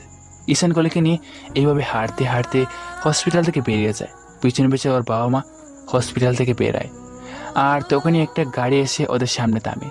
তখন ঈশান বলে, আঙ্কেল আন্টি, আপনাদের ফোন দিলে আপনারা সময় মতো চলে যাবেন। আমি কলিকে নিয়ে গেলাম। হবু জামাইয়ের এমন কাণ্ড দেখে কলির বাবা মা অনেকটাই অবাক। কলিকে যখন ঈশান হসপিটালের ভিতর দিয়ে কোলে নিয়ে বের হচ্ছিল, অনেকেই সেটা দেখে ওদের দিকে অবাক দৃষ্টিতে তাকিয়েছিল। কেউ কেউ তো সেটা ক্যামেরা বন্দি করে নিয়েছে। ওর এমন কাণ্ড দেখে সবার অবাকের অবকাশ নেই। একটা মানুষকে কতটা ভালোবাসলে এমন পাগলামি করতে পারে, ঈশানই হয়তো এর দৃষ্টান্ত। আলামিন গাড়ি থেকে বেরিয়ে এসে পেছনের সিটের দরজা খুলে দিল। ঈশান তখন কলিকে পিছনের একটা সিটে বসিয়ে দেয় ও অন্য পাশে উঠে বসে। ওটার সাথে সাথে কলি আবারও ওর বুকে মাথা দিয়ে ওকে জড়িয়ে ধরে। সামনের সিটে একটাতে রিয়া আর অন্যটাতে আলামিন বসে। এরপর ঈশান কলির বাবা মার কাছ থেকে বিদায় নিয়ে আলামিনকে গাড়ি ড্রাইভ করতে বলে। আলামিন গাড়ি ড্রাইভ করা শুরু করে। দেখতে দেখতে কয়েক ঘন্টার মধ্যে ওরা ঈশানদের বাসে পৌঁছে যায়। এর আগে আলামিন ঈশানের বাসে ফোন করে সব ঘটনা খুলে বলছে। বাসে পৌঁছাতেই আলামিন গাড়ি থেকে বেরিয়ে গাড়ির দরজা খুলে দেয়। ঈশান বেরিয়ে আবার কলিকে গাড়ি থেকে বের করে কোলে তুলে নেয় আর হাঁটতে হাঁটতে বাসার ভেতরে পৌঁছে যায় আর চিৎকার করে ওর মা বাবা ডাকতে থাকে, বাবা মা কোথায় গেলে? তোমরা দেখো, তোমার মেয়ে আর বৌমাকে নিয়ে এসেছি। ঈশানের মা বাবা দ্রুত বাইরে আসে আর দেখে ঈশান কলিকে কোলে করে নিয়ে বাড়ির ভিতরে ঢুকছে। ঈশানের মা ওদের কাছে যেতেই ঈশান কলিকে ওর কোল থেকে নামিয়ে নেয়। তখন কলি ওর বাবা মাকে সালাম করতে গেলে ঈশানের মা ওকে থামিয়ে দিয়ে জড়িয়ে ধরে বলে, থাক মা, তোমাকে আর সালাম করতে হবে না। আমি জানি তোমার উপর দিয়ে কতটা ধকল গেছে। ঈশান মায়ের কথা মতো কলিকে আবারও কোলে তুলে নিয়ে ওর রুমে চলে যায়। অন্যদিকে ঈশানের বাবা মা রেখে পেয়ে তো খুশিতে আত্মহারা। তাদের খুশি দেখে এই একটা জিনিসই তাদের কমতে ছিল, আর সেটাও হলো একটা মেয়ের। মা রিয়াকে কোলে তুলে নেয়, তারপর ওর সারা মুখে চুমু দিতে থাকে। তখন রিয়া বলে, আঙ্কেল আন্টি, ভাইয়া ভাবিকে নিয়ে কোথায় গেল? তখন ঈশানের মা দমকে সুরে রিয়াকে বলে, ঈশান যদি তোমার ভাইয়া হয় তাহলে ভাইয়ার আব্বু আম্মু তোমার কি হয়? হ্যাঁ, আব্বু আম্মু হয়। তখন বাবা রিয়াকে নিজের কোলে নিয়ে বলে, তাহলে তুমি আমাদের আঙ্কেল আন্টি ডাকলে কেন? রিয়া কিছু বলতে পারে না, শুধু মাথা চুলকায়। এখন থেকে তুমি আমাদের আব্বু আম্মু বলে ডাকবে, ঠিক আছে? ঠিক আছে আব্বু, ঠিক আছে আম্মু। দেখতে দেখতে এক সপ্তাহ কেটে যায়, আর এই এক সপ্তাহ কলি অনেকটা সুস্থ হয়ে গেছে। এরই মাঝে ঈশানের বাবা মা ফোন করে কলির বাবা মাকে এখানে ডেকে এনেছে, আর এরই মধ্যে ওদের বিয়ের আয়োজন করে ফেলছে। আজকে ঈশান আর কলির বিয়ে অনেক ধুমধামের মধ্যে দিয়ে। বিয়েটা সম্পূর্ণ হলে ঈশানকে ওর বন্ধুরা চা দিয়ে নিয়ে যায়। ওদের সাথে অনেকক্ষণ হাঁটা দিয়ে তারপর ঈশান রুমে যায়, যাওয়ার জন্য পা বাড়ায়। রুমের সামনে এসে দেখে রিয়া রুমের সামনে দাঁড়িয়ে আছে কিছু বাচ্চাদের নিয়ে। তখন ঈশান হাঁটু গেড়ে ওর সামনে বসে বলে, আপু এত রাতে তুমি এখানে কেন? রিয়া তখন গাল ফুলিয়ে বলে, ভাইয়া তুমি কিন্তু ভাবিকে পেয়ে আমাকে ভুলে যেও না। ঈশান রিয়ার কথা শুনে অবাক হয়ে যায়, এটুকু একটা পিচ্ছি মেয়ে বলে কি? তখন ঈশান রিয়ার গালে দুটো টেনে দিয়ে বলে, পিচ্ছি পাকা বুড়ি তুমি তো আমার মিষ্টি আপু, আমি কি তোমাকে কখনো বলতে পারি বলো? হ্যাঁ, তুমি ভুলে গেছো, সেজন্যই তো আমাকে আর আগের মতো আদর করো না। কে বলেছে ভুলে গেছি? ভাইয়া তো এতদিন বিজি ছিলাম, তাই না? সেজন্য ভাইয়া তোমাকে সময় দিতে পারেনি, সরি আপু। আর কে বলেছে আদর করি না? বলে ঈশান রিয়ার মুখে কয়েকটা পাপ্পা দিয়ে আর বলে, আপু যাও এখন। অনেক রাত হয়ে গেছে, গিয়ে ঘুমিয়ে পড়ো। আমি তোমার বাবির কাছে যাই, কেমন? বলেছেন রিয়াকে ছেড়ে দিয়ে উড়ে দাঁড়ায়। আর রিয়া মাথা নাড়িয়ে হেসে উত্তর দিয়ে বলে চলে যেতে। গিয়ে আবার পেছনে ফিরে দাঁড়িয়ে বলে, ভাইয়া, বিড়ালটা কিন্তু ঠিক মতো মেরো। রিয়ার কথা শুনে তো ঈশানের অবাকের সীমা নেই। তখনই ঈশান রিয়াকে বলে, ওরে পিচ্ছি পাকা বুড়ি, দাঁড়াও, তোকে দেখাচ্ছি মজা। বলি রিয়ার দিকে এগিয়ে গেলে রিয়া দৌড়ে সেখান থেকে চলে পালিয়ে যায়। ঈশান তখন আবারও রুমের দরজার সামনে আসে। তারপর অন্য সবার মতো বাসর ঘরের সামনে দাঁড়িয়ে না থেকে সরাসরি বাসর ঘরে ঢুকে যায়। আর আপনারা তো জানেনই, ওর সাহসের কোনো কমতি নেই। ঈশানকে ঢুকতে থেকে কলি কার থেকে নেমে আসে। ঈশানের দরজাটা আটকে দিয়ে পেছনে ঘুরে তখনই কলি ওকে পায়ে হাত দিয়ে সালাম করে। ঈশান তখন কলিকে ওর পায়ে থেকে উঠিয়ে নিজের বুকে জড়িয়ে নেয় আর বলে, তোমার জায়গাটা আমার পায়ে নয়, আমার বুকে। সারা জীবন এই বুকে মাথা রাখতে দিবে তো? যতদিন এ দেহে প্রাণ আছে ততদিন সৃষ্টিকর্তা ছাড়া কলিকে কেউ ঈশানের থেকে আলাদা করতে পারবে না। নতুন জীবন শুরু করার আগে দুজন 2 রাকাত নফল নামাজ পড়ে নেয়। দুজনে কেউ আগে রেগুলারলি নামাজ পড়তো না, কিন্তু আজকের এই বিবাহিত বন্ধনে আবদ্ধ হওয়ার পর এই 2 রাকাত নফল নামাজের মধ্য দিয়ে ওরা ওয়াদা করে এখন থেকে রেগুলারলি নামাজ পড়বে। আর শুধু পৃথিবীতেই নয়, জান্নাতের জন্য ওরা দুজন একসাথে থাকতে পারে, সেজন্য আল্লাহর কাছে দোয়া করে। হ্যালো পাঠক পাঠিকা ভাইয়া এবং আপুরা, আপনাদেরকে উদ্দেশ্য করে বলছি, যারা যারা এখনো নামাজ পড়েন না অবশ্যই নামাজ পড়ার চেষ্টা করবেন। আল্লাহ আপনাদের সবাইকে যেন সেই তৌফিক দান করুক। আর আমিও যেন 5 ওয়াক্ত নামাজ জামাতের সহিত আদায় করতে পারি, তাই সবাই আমার জন্য দোয়া করবেন। ঈশান কলিকে কোলে তুলে নিয়ে বিছানায় চলে যায়। তারপর কলিকে শুয়ে দেয়, নিজেও শুয়ে পড়ে। কলি তখন ওর বুকে মাথা রাখে আর বলে, ঈশান, ঈশান, হ্যাঁ বলো, শুনছি তো। তুমি এমন ভাবে শুয়ে পড়লে কেন? তাহলে কি করব? আজকে না আমাদের বাসর রাত, আর বাসর রাতে স্বামী স্ত্রী ভালোবাসায় ভরিয়ে দেয়, তুমি সেটা জানো না? তো ঈশান মজা করে কলিকে কথাগুলো বলে, তো মানে কি? আমাকে আদর করো, তোমার ভালোবাসার চাদরে আমাকে মুড়িয়ে নাও। আজকে আমি তোমার মাঝে হারিয়ে যেতে চাই। কলি কথাটা বলে শেষ করার সাথে সাথে ঈশান ওর টুর দুটোকে আটকে দেয়। আর কিভাবে আটকে দিয়েছে সেটা আর আপনাদের বলতে হবে না, কারণ যারা নিয়মিত গল্প শোনেন তারা অবশ্যই জানেন এখানে কি ধরনের রোমান্টিক সিন হতে পারে। এরপর আর কি, আস্তে আস্তে ঈশান কলির গলায়, মুখে, গাড়ে, নাকে, ঠোঁটে সব জায়গায় কিস করতে থাকে। ঈশানের স্পর্শ পেয়ে কলি যেন কেঁপে কেঁপে উঠছে আর শক্ত করে ওকে আঁকড়ে ধরে আস্তে আস্তে ওদের ভালোবাসা আরো গভীর হয়। আর ঈশান কলিকে ভালোবাসায় ভরিয়ে দেয়। এই যে ভাইয়া এবং আপুরা, এখন আপনারা এখানে 2টা চোখ ফুড়িয়ে কি দেখেন? আরে ভাই, এখনো যাদের শোনার ইচ্ছা তারা বিয়ে করে সব কিছু জেনে নিয়ে। আর আমি এখনো সিঙ্গেল, তাই এর থেকে বেশি কিছু ভালো জানি না। আজকের মতো এখানেই সমাপ্ত। হ্যালো গাইস, আমি ঈশান আহমেদ অডিক। আমার গল্পগুলো যদি আপনাদের ভালো লেগে থাকে তাহলে অবশ্যই কমেন্ট করে জানিয়ে দেবে। আর পরবর্তী গল্প আসা পর্যন্ত অপেক্ষা করবেন। কিন্তু যাওয়ার আগে আপনাদের জন্য 2টি লাইন। ভালোবাসা অদ্ভুত এক অনুভূতি, সারা জীবন আমাদের সাথে থাকবে, কিন্তু যেদিন নিঃশ্বাসটা বন্ধ হয়ে যাবে সেদিন অনুভূতিটাও আর থাকবে না। ধন্যবাদ সবাইকে আমাদের সাথে থাকার জন্য।